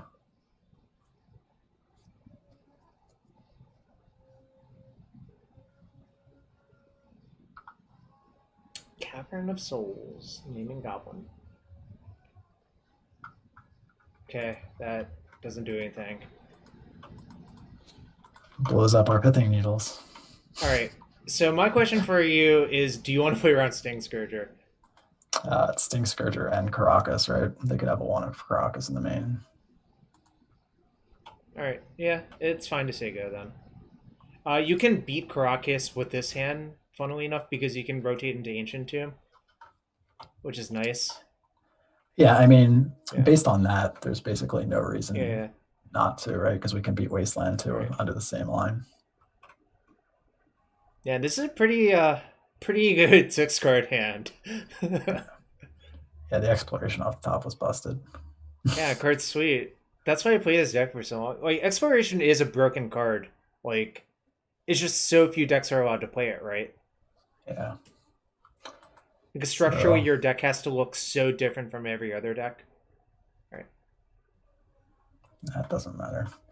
That's actually kind of cool because that disincentivizes them to matron for Sting Scourger. Also, I refuse to believe Sting Scourger's in their deck. It very well may be. There is some wide disagreement on that in the Goblins community. All right. Well, just waste their waste. Yeah, if you don't waste their waste for weird things, the timing doesn't quite work, right?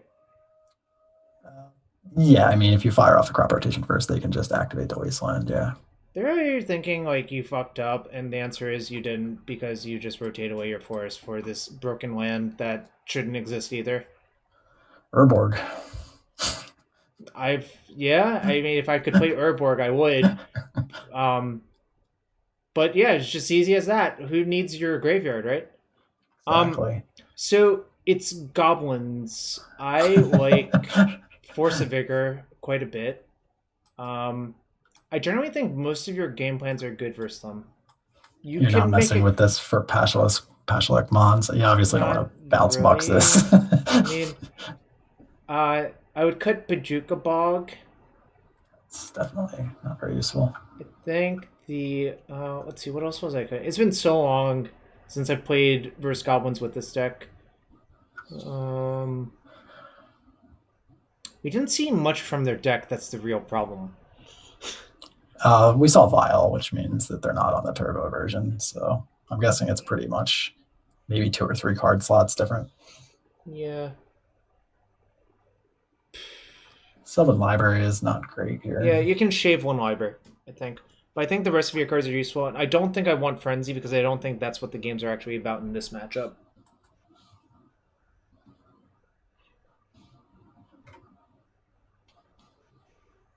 Huh, this is a weird hand.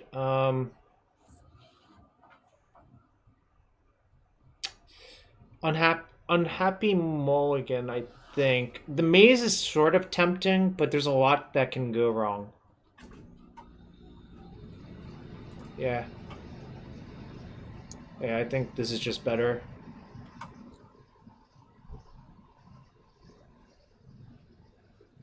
I think I would ship a Wasteland, probably.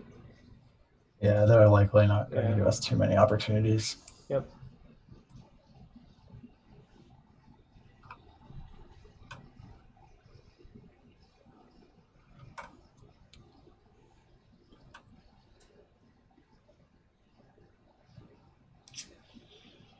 I don't even want to play this Mox out, really. I think. Yeah, they have way too many incidental ways to kill it. Exactly. I think I just want to go Forest Exploration and probably play...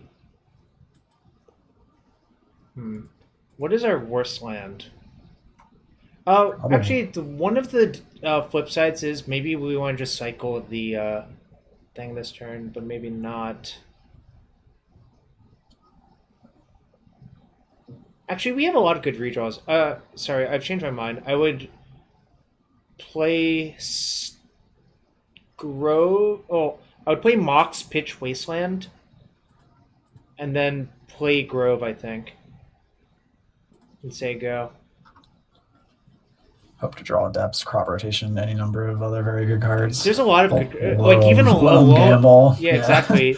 A large portion of your deck is really live, so that's why I decided that giving up a card to cycle this turn is pretty good, actually, right? Makes sense. Hmm. Oh, that Okay. cut some of them off. Yep.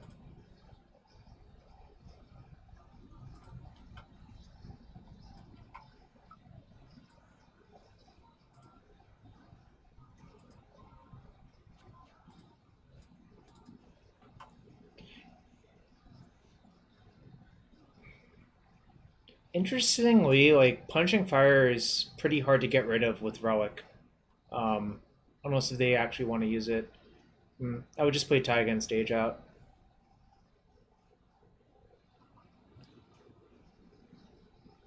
Hope to draw Sylvan, I guess. That's probably our best draw.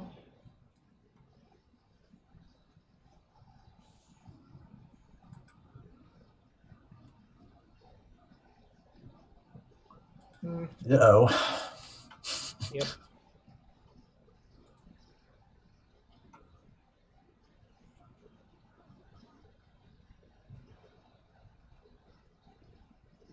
I would just Yeah. yeah. Yeah. You know what I was about to say. Yeah. This was not supposed to happen, but that's okay. Yeah. uh, I mean, we do have Force of Vigor in our deck, so it's not a permanent lock, but it does make things a lot more difficult. Yeah, I don't think it matters what you exile either. Right there.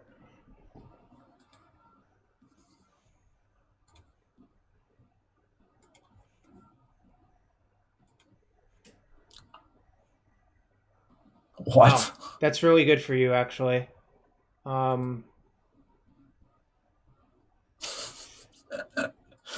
Hold on. Oh. I think you're actually supposed to hold that one because of gamble. So this is something that's really subtle. You're at these points. I just start sandbagging useless cards. Okay. So what are the gamble targets at this point?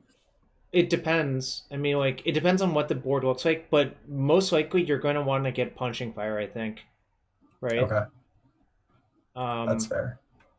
but like I don't see what a redundant stage does in play as opposed in your hand, right? Yeah, that's fair. And there's also like backdoor avenues where you want it after you play a field to make a zombie. All right, that doesn't really matter. Okay, I mean, if we draw punching fire, we might be okay, or at least it'll force them to pop the relic. Ooh, what does that do? That lets you go after the relic and the needle, which Yeah, is nice. I think we just do that now before before they can draw. I know they can still draw a card. No, you want them to spend mana on their turn if they want to draw, Yeah, right? that's fine. Makes sense. For some reason, like I saw the tap symbol on the card, thought it was a tap draw, but it's not. Relic is a weird card. Yep. I would just tap the. No, you should tap the Mox, I guess. Um, what's the reasoning? If you tap the Mox, they might get scared and play around something with like the Crater Maker. Or sorry, you give them the option of doing that. I don't know. Like people do weird shit all the time. That's why I usually just default to tapping Mox. Like I would default to tapping the Mox, the Taiga stage, and leave up Forest and Grove personally. Okay. Because Okay. of the Wasteland and the Crater Maker. It's just like a heuristic I have that tends to be correct most of the time. Like Yeah. Here yeah, I think I'd actually be happy if they Crater Maker the Mox.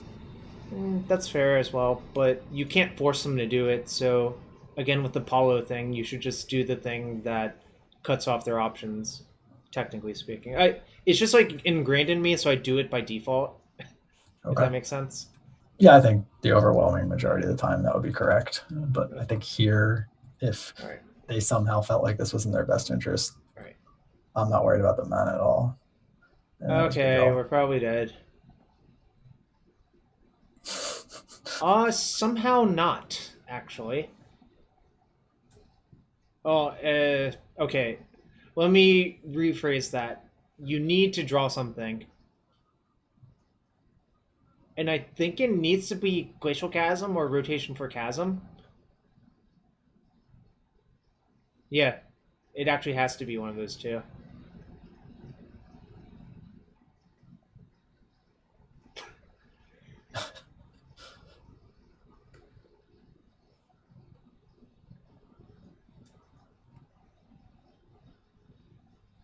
Interesting. They didn't Crater Maker your mocks.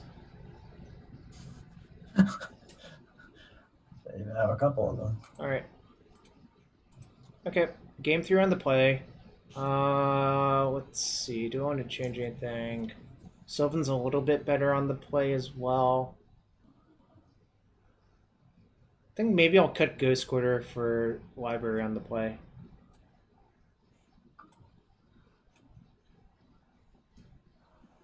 Like, we actually had a reasonable amount of time to draw an engine card that game and have it be reasonable, but we didn't.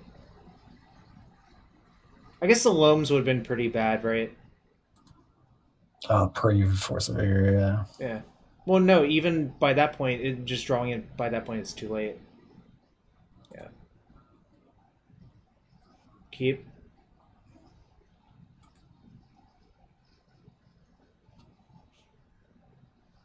Sort of debatable how you want to play this hand, too, I think, but I think it's Mox, pitch port, play exploration, and play out. Yeah, just play out both of your lands, I think. Yeah, I don't think they'll be going after. If they're going to snap Wasteland us, I think it would be the depths.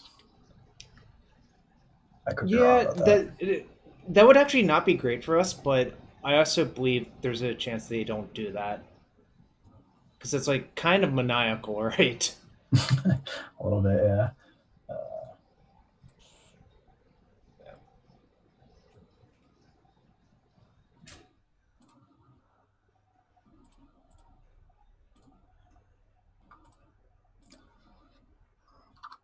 Possible they just go Wasteland Go too with this Yep. start.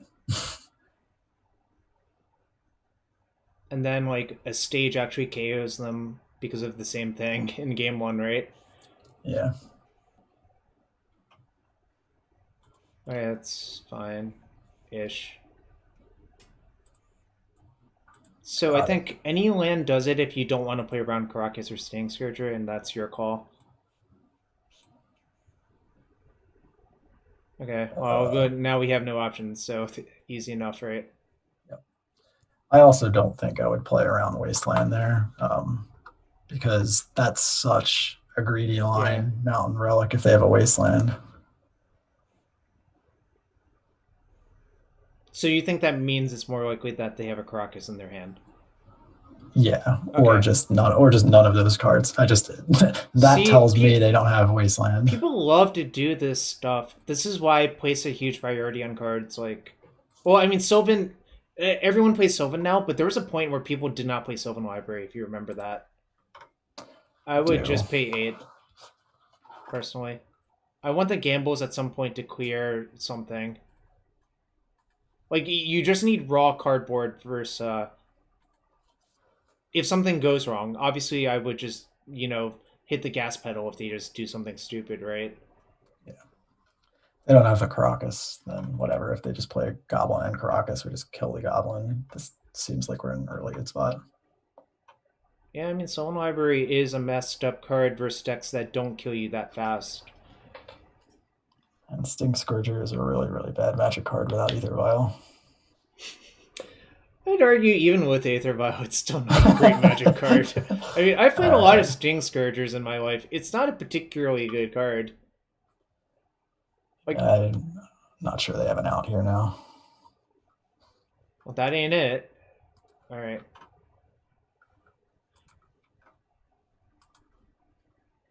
All right. I think you can handle this part.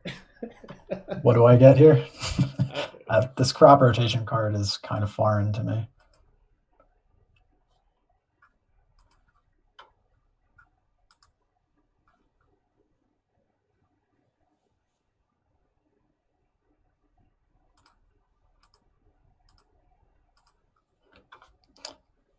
if it wasn't deterministically them being No, no, no, no. dumb. Oh my If it god. wasn't, Oh my god. You if fucking. it wasn't, I'm gonna give Jarvis a heart attack. So if they weren't deterministically dead, I think the right play is to float Kolos off the wasteland, right? And Yeah, wasteland, yeah. yeah. Because the Taiga's a better land, generally speaking. Why do people do this? They're getting their value.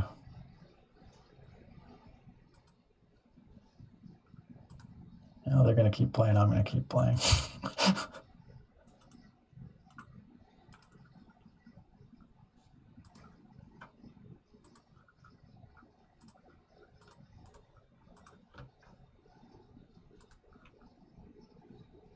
-2. All right, why did it make double masters merit age? That makes me mad. It's Isn't been doing this since the set update. It really okay. irritated me the first time I saw it. Now it just blends. I don't see it, but at first I was, yeah.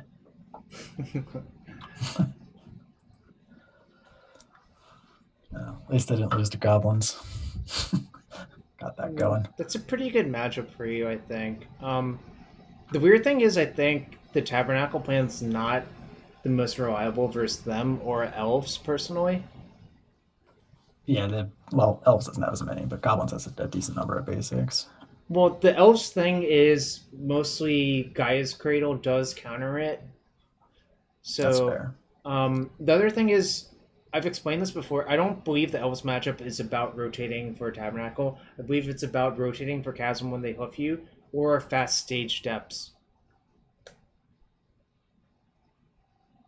That's my personal opinion. Yeah, that's fair. I think it came up a couple of times in the Double Dash event that you did commentary for. Yeah, I think I Where said the same thing. yeah, I think the lands player in one or both of those matchups went for the early Tabernacle. Hmm. I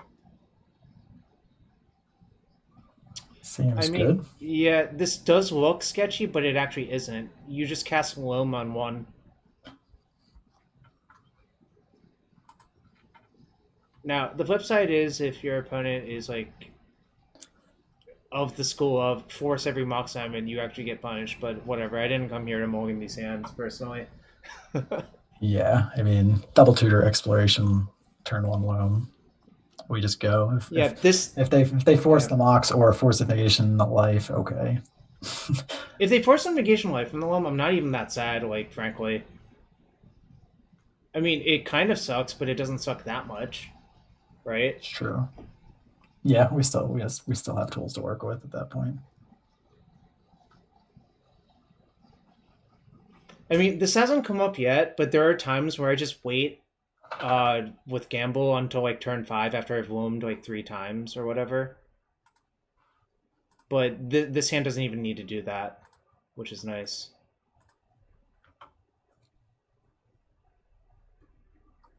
All right. Let's see if you are a combo out player, abs then combo out. Okay. They're more likely to be a combo player. Just based on that.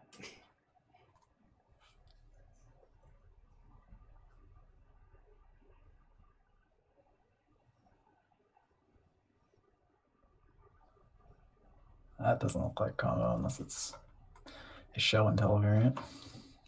Yeah, you don't know. Yeah, I guess it could technically be a ant. So here I would dredge every time, I think. Because you literally have everything you need. You just need more like things, like more good lands to put into play. They chose to shuffle. Okay.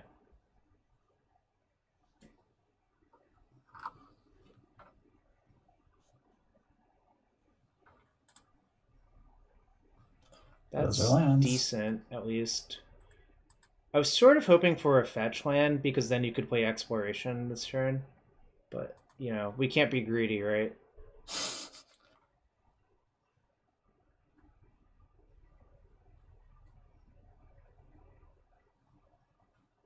Alright, stage go.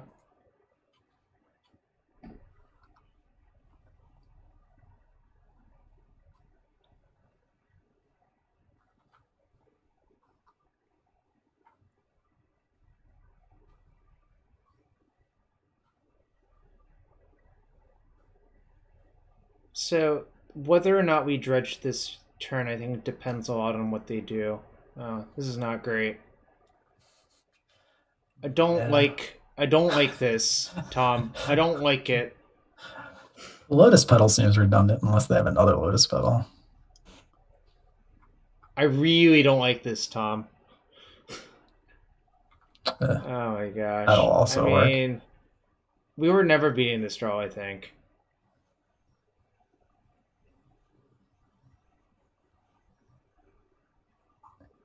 Yep, this is a matchup where I'd rather be Turbo Depths than Lance, I think.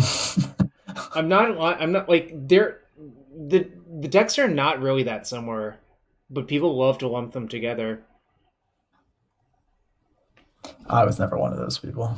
Oh, there we go. Cool. Attack for There we go. 22 on turn 2, Always. probably with force backup. Yeah, this matchup has always kind of sucked. Yep. So do you bother with this for sneak attacks? Or Generally do you just not, but it has worked out with Corrosion Grip has worked better for me than Force of Vigor versus them. Because the problem with Force of Vigor is it has to be the turn that they play it and they have to pass. Corrosion Grip, you can get into like weird scenarios where they like fetch and then like you grip them with the fetch on the stack because they're dumb. But okay, that's fair. I also like Choke if you're bringing in Sphere, by the way. I would cut Plunging Fire. I do not believe that card has any text. I would cut Glacial Chasm, Bajuka Bog, Tabernacle, and at least one Maze. Probably the games are not about Field of the Dead, if I had to guess, right? Yeah, yeah. And Anthony I did don't that really too. want to cut another land. I don't want to cut these cards either.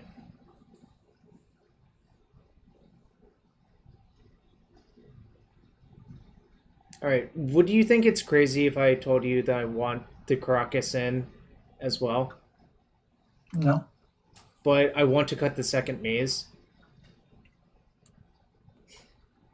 I mean, the maze does nothing against their Emrakul draws, I and agree.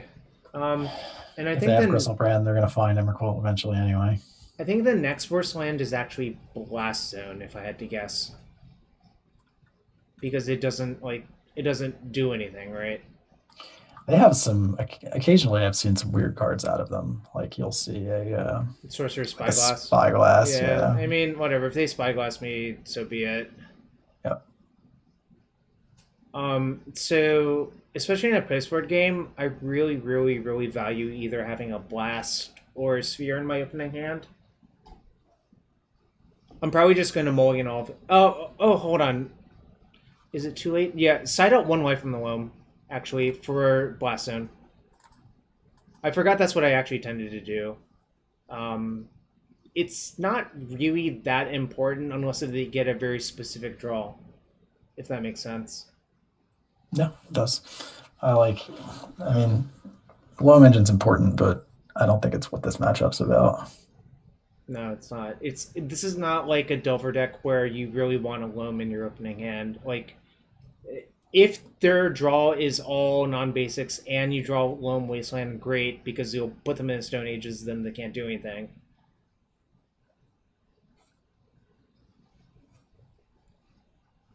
You know, sometimes you get turn 2 sneak attacked with Simian Spirit Guide, which probably makes the matchup even worse, frankly. Does none of the things you talked Yeah, about. this hand is atrocious. I actually would keep this hand even though it doesn't contain them because you can go a different route. I think it works out. Let's see. Exploration off Taiga. Play Ghost Quarter. Then if you draw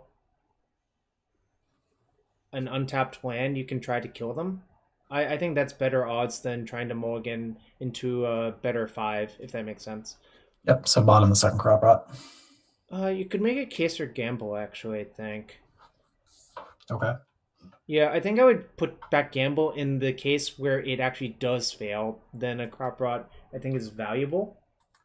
So yeah, any 2 lands then does it. Yeah.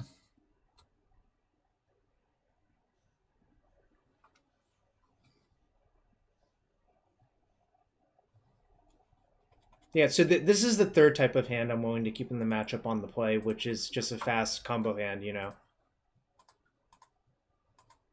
Obviously, you need a slight amount of help, but whatever. I mean, I'm not. I think it's maniacal to throw this one back in this matchup.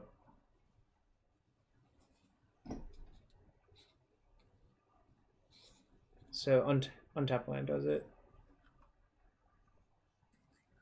Yikes. Okay, whatever. I mean,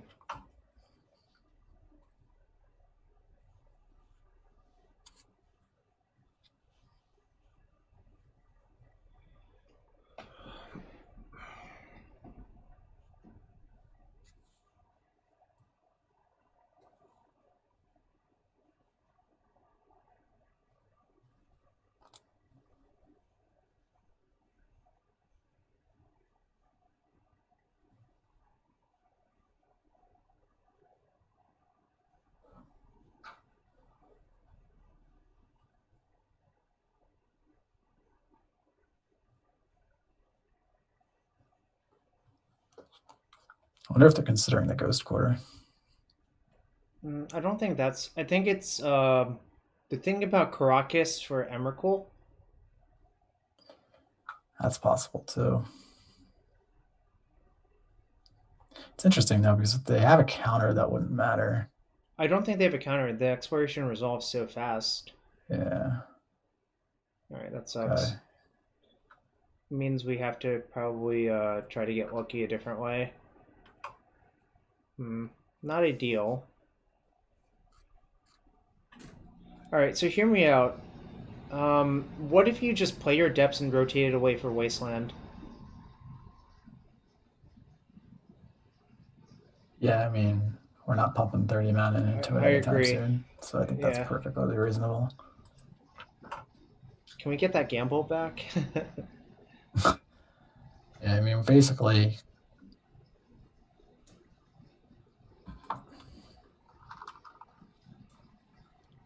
it's new to Legacy.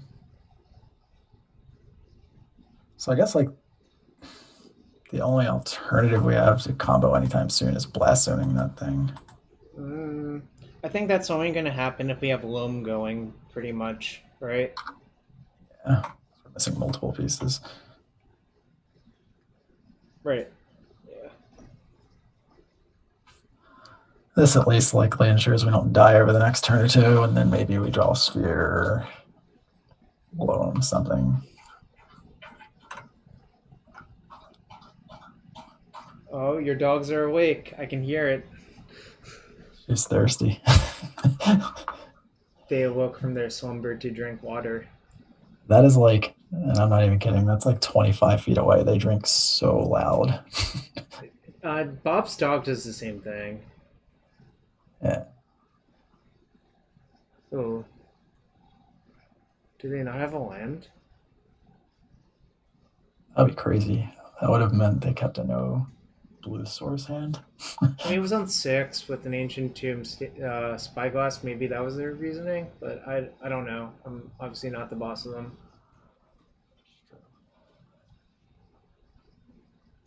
All right. They're probably just deciding which land.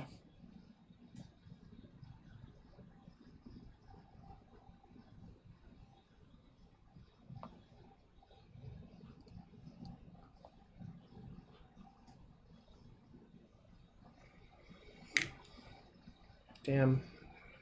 Really sucks that they needled our stage.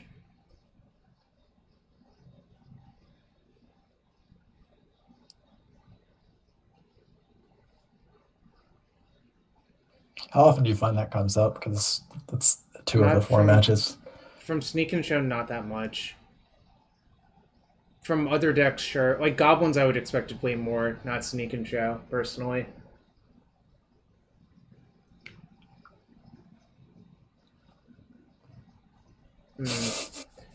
Can we have that gamble back?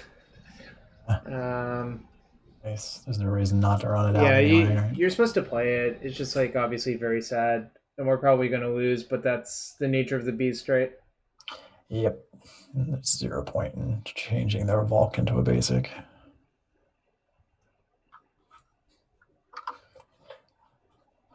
We're just going to draw one and play every land out of our graveyard next turn. That would be exactly okay, I think. I think you would still lose, probably. Blood Moon. Okay, so the way we've sideboarded, I don't think we can win. Yeah. I was going to say I probably should have, if I didn't F6, I would have ghost quartered for Forest, but I don't think that would even matter. No, it's okay. You can just pack it up now. I mean, I don't like sideboarding as though they have Blood Moon because not every list has it. I don't think you can afford to draw dead cards, personally. Yeah, I don't think so either. I don't bring the K's in on depths for the same reasons. Like you just need so many cards to try and kill them early as one in plan, or drill your key interactive pieces against them. Right. And you just don't have, you can't dilute the deck, otherwise you're not getting the fast draws, or you just don't have a better option, I guess is the best way to put it. Right. So up to you, Jarvis. Do you want to play out the fifth match or no? Yeah, it would be good for the vid, I think. But obviously, this is not the most impressive performance. But you know, that matchup has always kind of sucked. You can like improve your deck a lot versus it, but it involves warping your sideboard so you don't beat other things. I also don't think this result is indicative of the deck at all, because this probably should have been 1-1 going to game 3. Yep. If we'd taken the line that you wanted to take and not my science driving experiment, we would have won this match 2-1. So, yep. And then this is just a horrible matchup. So I would say the real results of the deck are 2-1 and pending. Had you been driving the vehicle.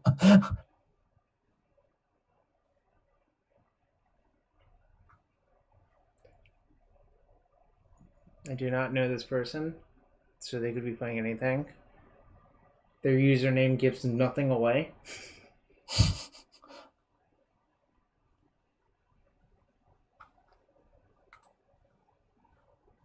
What is that? Monsters of Ikoria. I guess I should have recognized that, but I didn't. I didn't either. That's why I scrolled over it. It's actually one of the neater looking avatars. Yeah, they're like Godzilla-like thingies in the background. Mothra, Godzilla, Mecha Godzilla, which is Crystalline Giant. A lot of goofy names. They're all like movie monsters essentially, or like lore monsters. I don't know. I'm not an expert on the kaiju, as they're called. I am not either. I think it's neat that they're going to a variety of different places after once you hit the quarter century mark of a game. The fact that they're still hitting somewhat new. I know they do like some going back to Zendikar type stuff, but that they're still hitting enough unique new things, I think is pretty sweet. All right, what do we got? Oh, we're on the draw. Yeah.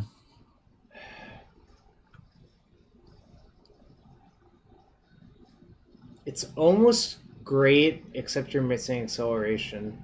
If you think, I mean, we have 8 pieces. I think it's a very reluctant keep from me. Okay. Yeah, I mean, it has full combo plus Sylvan Library on 2 plus the engine. Exactly. So like, even if you get Force Negation, do you have backups? There's a lot to like about this hand. There's obviously a glaring problem, which is the early turns. Yeah. And no way to catch up if we either die or fall behind. Yeah, I think it's borderline for sure. If it's on the play, I'm not questioning this hand whatsoever. I think it's just an easy keep. I think it's just on the draw. You should consider the risk reward, but I think the reward is big enough. We have some backdoor outs too. If they happen to be like Delver and they kept a 1-lander and we go score them. Yeah, agreed. Yeah, basically for all those reasons I would keep, but oh shit. I hate these Maverick. matchups. I think they're actually pretty horrible too, but it depends on how well your opponent plays. Um, so you could try to waste them, and I think I probably would. As crazy as that sounds.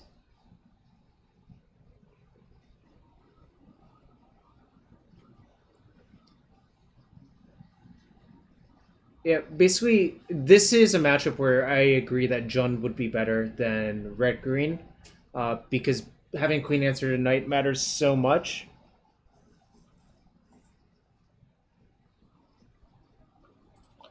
Yeah, that's often a devastating card in the depths matchup too. So if they go to 3 mana right away, it's going to be a problem.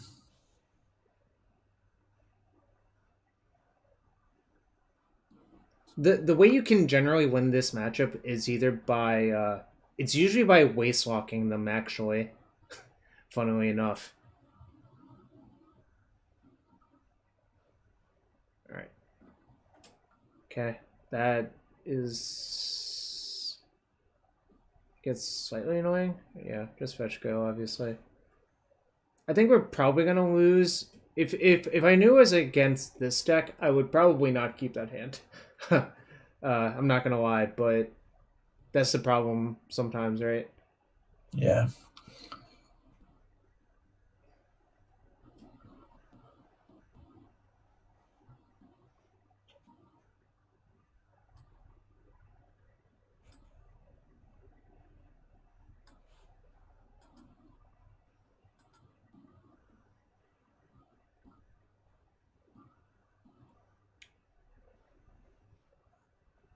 Might be in business if they don't land here because their Green Sun Zenith's a mile away from being able to get a devastating creature.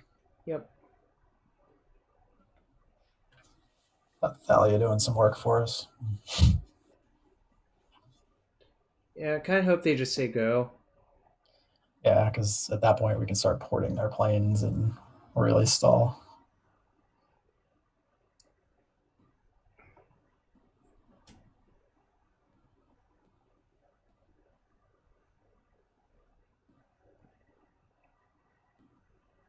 Nope.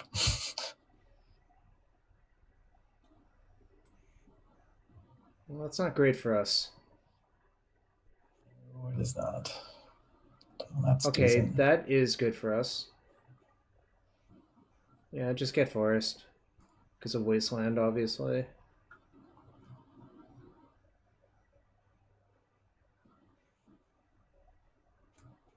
Nope. Nope, that isn't gonna work. Uh, You should expose the ghost quarter. Actually, whatever. I don't think it actually matters. I guess, like, slightly technically, you should have the ghost quarter untapped, but it doesn't actually matter, I think. Because our force is out and we're never ghost quartering them here.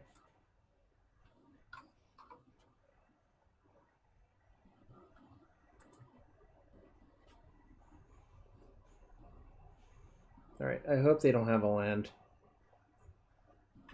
Kind of hope their hand is just, like, somehow really bad and uncastable.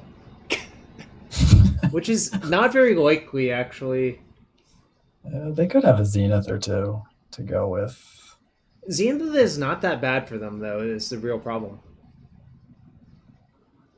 Depends. What's the worst thing that they could get? They get I a would one just get drop right Noble now. Hierarch, right? Yeah, but we're threatening the combo next turn, so That's fair. Well, they don't know that. You don't have any pieces in play. true. I'm just saying Nova Hierarch's not the worst. I mean, I could live with Nova Hierarch and play right now. Right. Mm-hmm. I almost wonder if, like, is there a world where getting Taiga over Forest was better? Because if they wasteland us, we don't care. We have the combo the following turn, and if they don't, we have draws to punishing fire the bird out of the way. That's actually reasonable. I didn't consider that too highly, but it may be right.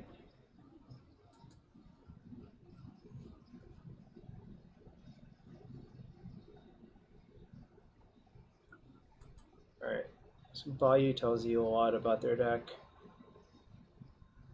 So there was anything for two. Okay, that's fine. All right, so they only have 2 cards in hand. Um, Although they have a lot of clues, I guess. Yeah.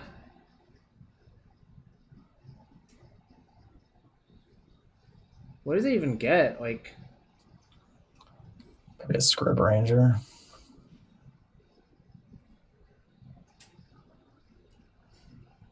I guess that's possible. Oh, okay, that's fine. Interesting. We're not. Oh, I mean, they understand what's going on, obviously, but that's not what the game's about from our side, right? Yeah. Which is Like you fine. mentioned earlier, though, they don't know what our next Mm-hmm. turn's going to look like. Exactly. That's a pretty reasonable play. Exactly.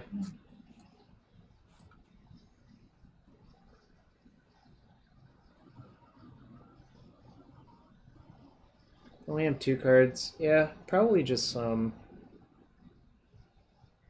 jamming. I guess do we jam main phase? Probably have to, Yeah, right? we have the Ghost Quarter, so we don't have to. Oh, sure. So we'll be down to those two. What? Damn. If only our rotation only costs 1, that would actually be really good. We could tie up like a ton of their mana. These are often the spots where I'll just rotation for Tabernacle and see what they do. They usually like pay for all of their stuff, even though none of their stuff actually matters. Yeah, I No, could say it. you see what I'm saying though, right? Like it just buys a lot of time if they're tapping 4 lands to just like maintain their board, right?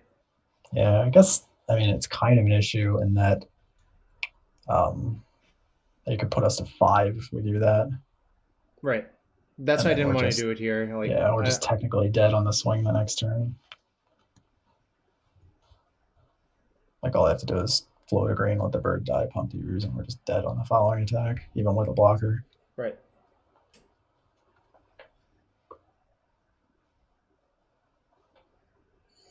Well, they're spending a lot of time thinking about what's going on.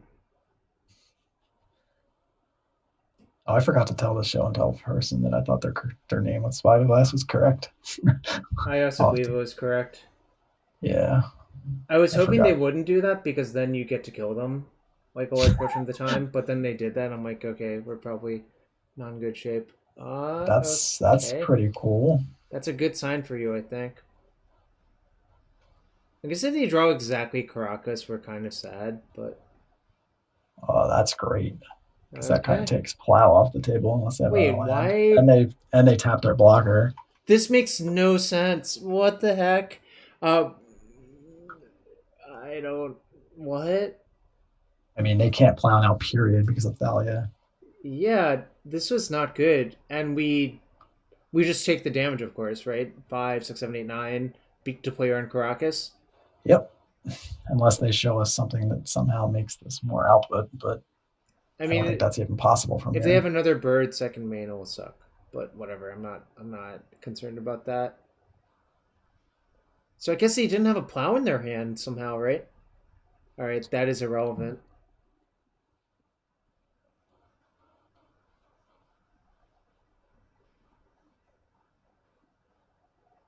Do you think they understand? Uh, yeah, I think your initial guess is right that they just don't have a Plow. I'm Yeah. guessing they kept it on the back of an early accelerant and a Green Sun Zenith, thinking that on their third turn they could put a knight into play, Yeah, yeah. and it just Yep. didn't work out. All right, let them attack. Maybe they'll like even suicide a creature for no reason. Yep. Okay, just put their wasteland in the graveyard, I guess. I suppose this is bad if they have another birds, but it really feels like they don't. They already played their land. The wasteland was their land. What if they just let it die and get a forest? Uh, yeah, that's a thing. We probably should have just taken the damage. There was no reason not to. Okay, I'm willing to believe that. Okay, Okay, well it doesn't matter. they don't have birds of paradise is my read. I think that's a pretty That's, safe read by this point. yeah, but I think from just a Yeah, technical yeah, standpoint, we should have I just taken the agree. damage That because there was they couldn't do the last 3, so mhm. we kind of just gave them an out for no reason.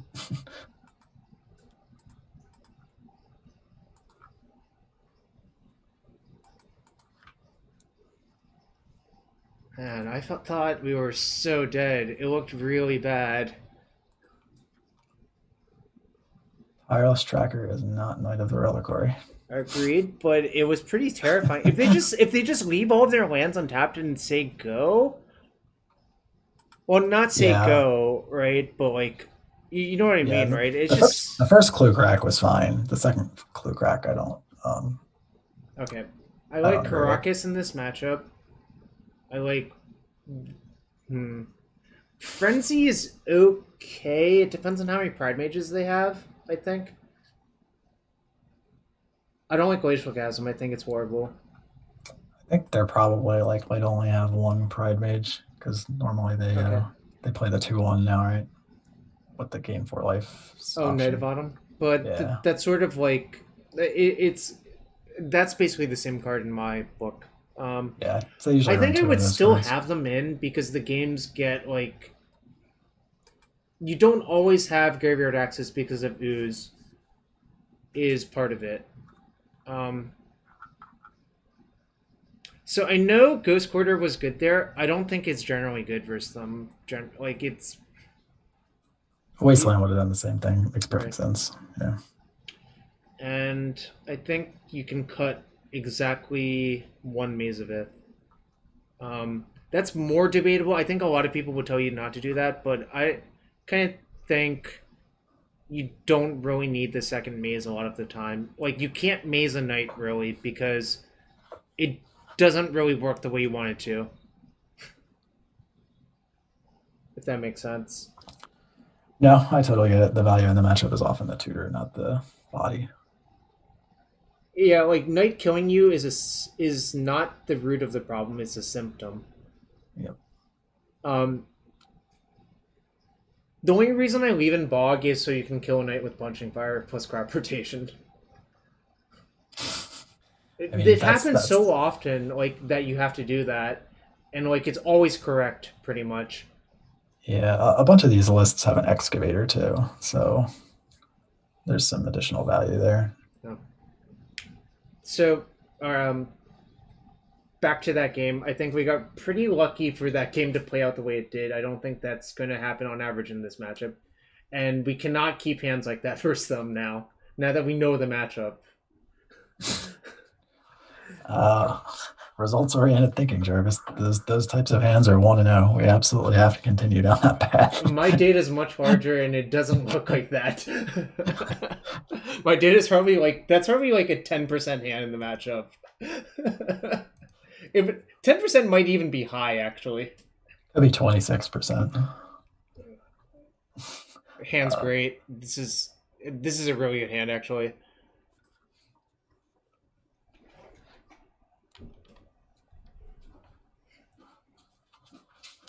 All right, I'm not gonna say it, but there's one card this hand's really soft to, but I'm not gonna say it so it doesn't exist.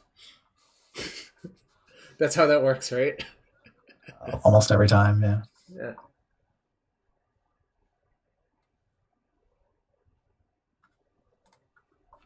Sweet. I love that card. I know you don't love it. You I like don't love so. it. I don't Yeah. love it in turbo depths. I think the card is obviously good in other shells with more creatures. There's your love. It is somewhat. Think about how I want to play this hand. Probably just pitch the bog. Yeah. Play the tomb, take some damage. I mean, it sucks that we have to take damage, but that's fine.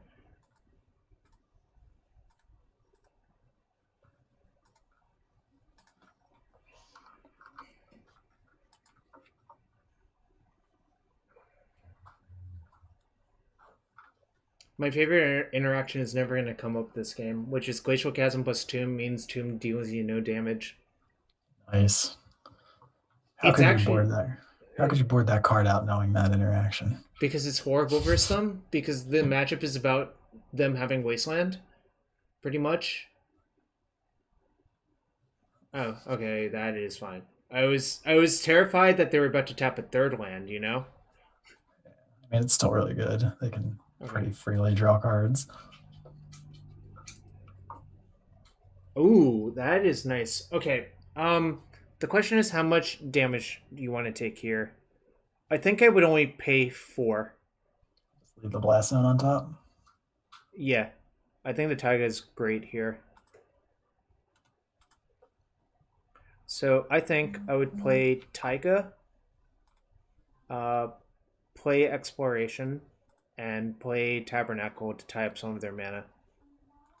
And do we want to gamble? If we gamble, what do we want to get?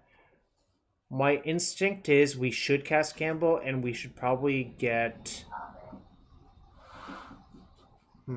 That's actually a more interesting question. I hadn't worked out what we should get. I'm kind of feeling just Wasteland, as crazy as that sounds. Yeah, I think I would just gamble for Wasteland and Wasteland their Savannah if we keep it. And if we don't, then we can just gamble for Loam next turn. I've never come up with that line. Nope, we already played. This is fine. Yeah, I forgot that we actually did that, but this is great. Honestly, like.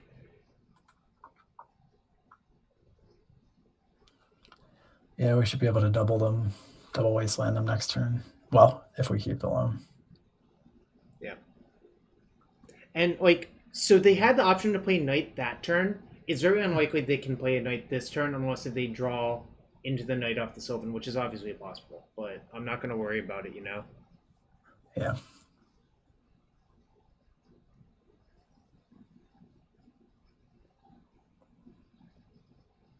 There is a chance that we can outpace their Knight and force them to decide whether to keep Noble Herrick or Knight as well, right? Yeah, definitely. Especially if we can double them next turn. But hopefully they just don't find a Knight. Yeah, that's what I'm hoping for. We're rooting for Green Sun Zenith again. Yeah, it turns out adding 1 matters. Like, I mean, yeah, I generally do not like this matchup for skilled Maverick players. I think it's pretty awful. It's just a lot of people who play that deck are frankly like, I'm not scared to play them with it, if that makes sense. Yeah, there's a few D&T is the archetype I think of first when I think of that dynamic. Yeah. I think D&T is a lot easier for lands for a lot of reasons. Mostly the average toughness of their creatures in that deck tends to be 2. I don't know if you know that matters. How does that interact with Punishing Fire? Would you like to elaborate? Usually all of their stuff dies unless if it's a 1 white 2/2 that chooses a number. Yeah, and then it dies to Blast Zone. I'm familiar with that card. Yeah, we used to play Barbering, but Blast Zone obsoleted that card, which is nice. Like, I think Blast Zone's a much more powerful card for a lot of reasons. Yeah, I remember when we got all of the toys and War of the Spark and M20, and then other things happened, and I'm like, oh, this is not so good. Mostly Modern Horizons, I think, warped it, actually. It's drinking time again.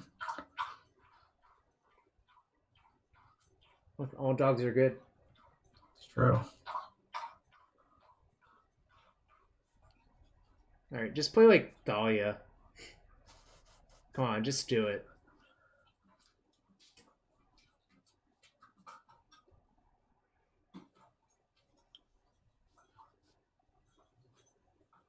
Okay.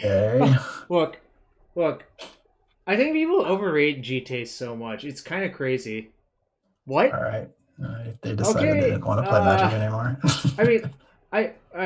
I mean, it's a little bit early to call it, but I think we were in pretty good shape that game, obviously. But I mean, a lot of weird things can happen in that matchup. I don't know why GT was cast that turn. I don't know what's going to happen, but if they spent that turn casting GT, I feel like that's extremely good for us. Yes. Yeah. They were getting it. They were losing at least their Savannah, and then the Cradle was going to go the following turn. So they were going to be on a mana creature that was paying for itself in Caracas. All right. So before we call it a night, I know you've been doing some reviews of videos streamed with someone, or just making videos of you going over depths versus various matches? Yeah, so basically, I only have about 3 or 4 weeks of material to work with because Okay. Moto replays are broken for Oh before yeah. that. Yep. So what I've been doing is anytime I play a match where I think there's a lot of really interesting decisions, and usually I try to pair it with playing somebody in a league player in a premier event where I know the opponent's good, and it's not just Mm-hmm. you know just having something come up because the opponent like left you a window. Like, so I've Right. been whenever I have a matchup like that, I go through the replay and just try and dig through the match in its entirety. Well, that's cool. I'll tell people to check that out if they want other depths coverage. Um, and Yeah, yeah, it's probably on a one by one basis. It's probably useful to people that run the decks too. So like the yep, most recent ones I did were Snoko and Rock Delver. So yep. if you want to know how I'm thinking as far as making Hmm. beating me easier, there might be some value in thinking, hearing out my thought process too. Yeah. So I think this video is useful for everyone involved. People on YouTube can see how I think about lands, how what kinds of questions I can answer, and how we handle in-game scenarios and discussions. And I feel like you did learn a little bit, or maybe a lot. I don't know. Yeah, I would say that even putting it conservatively, there was a fair bit that I would not have even considered. So like even if I'm like in a spot where like say I could message you or something, go, oh, well, what would you do in this spot? Like that Yeah. gamble line isn't something I would have even considered.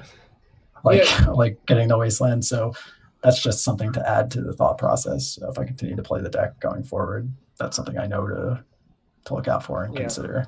Yeah. And I do hope you try out the deck end. I mean, your results have been 5-0-2-3, which is still reasonable. And like you said, there are some asterisks there Yeah, due to the things that first could have been. the first match was a mechanical one of Yeah. those games, the loss. This is exactly how I would have played it. Your line was correct, obviously, but I wouldn't have played it that way. So that was a learning Yeah. experience too. Yeah. I like to say that games tell a story, and the Chain Lightning told a giant story. You just got to read the book, you know. Yeah, I didn't see the 4 bolt Fair enough. quad bolt, but yeah, I yeah, yeah, I don't know. People love to do that, and I think it is a relic of people having trackers and reclaimers in their sideboard because people are used to being able to trade. That's why I specifically don't like playing those cards. I like to create what I call strategic mismatch, because Lava Spike is not a particularly good card in Legacy. Now, if there's enough Lava Spikes, obviously you're dead, but if they don't get to trade a piece of cardboard for your piece of cardboard with their like Arcanus or whatever, I think it's a lot better for you personally. So that's why I don't play Tracker or Reclaimer or even Sylvan Safekeeper nowadays. Oh, although Safekeeper, I have played Safekeeper in the past. I actually have a moto photo of me Ghost Quarter locking someone with Safekeeper plus Bramunite Excavator plus 3 explorations. Yeah, it turns out exploration plus Crucible or Excavator is really fun. I remember Rugved at Eternal Weekend 2017, I think, managed to ghost quarter his Death and Taxes player out of planes. living the dream. Yeah, What was that? That deck is still on probably like 10 or 11 planes at that yeah, it point. was mono white, so it takes a while. But he had Crucible plus 3 explorations because I told him that I was going to play Crucible this weekend. He decided to play one as well. That's Crucible's a sweet, basically yeah. that's basically living the dream. Well, I mean, D&T is so slow. Like, and the nice thing about Crucible versus Rip is that it stays in play. So once you destroy the Rip, if you still have a Wasteland, you can keep going. Whereas like Loam has the very awkward problem of like, okay, what do I do with this? Can I play it around Rip? Probably not. So I'll just let it get ripped and get 3 lands back. But Crucible does not have that problem. But I don't play those cards anymore because I don't think they're good enough or very good anymore, especially in an Oko world. Yeah, artifact is a Artifact endangered or creature. archetype. Yeah, Literally both I mean, yeah, just don't do it. Don't do it to yourself. And we might be back there before you know it, given Rogue's success recently and Yeah. Snogo's success recently.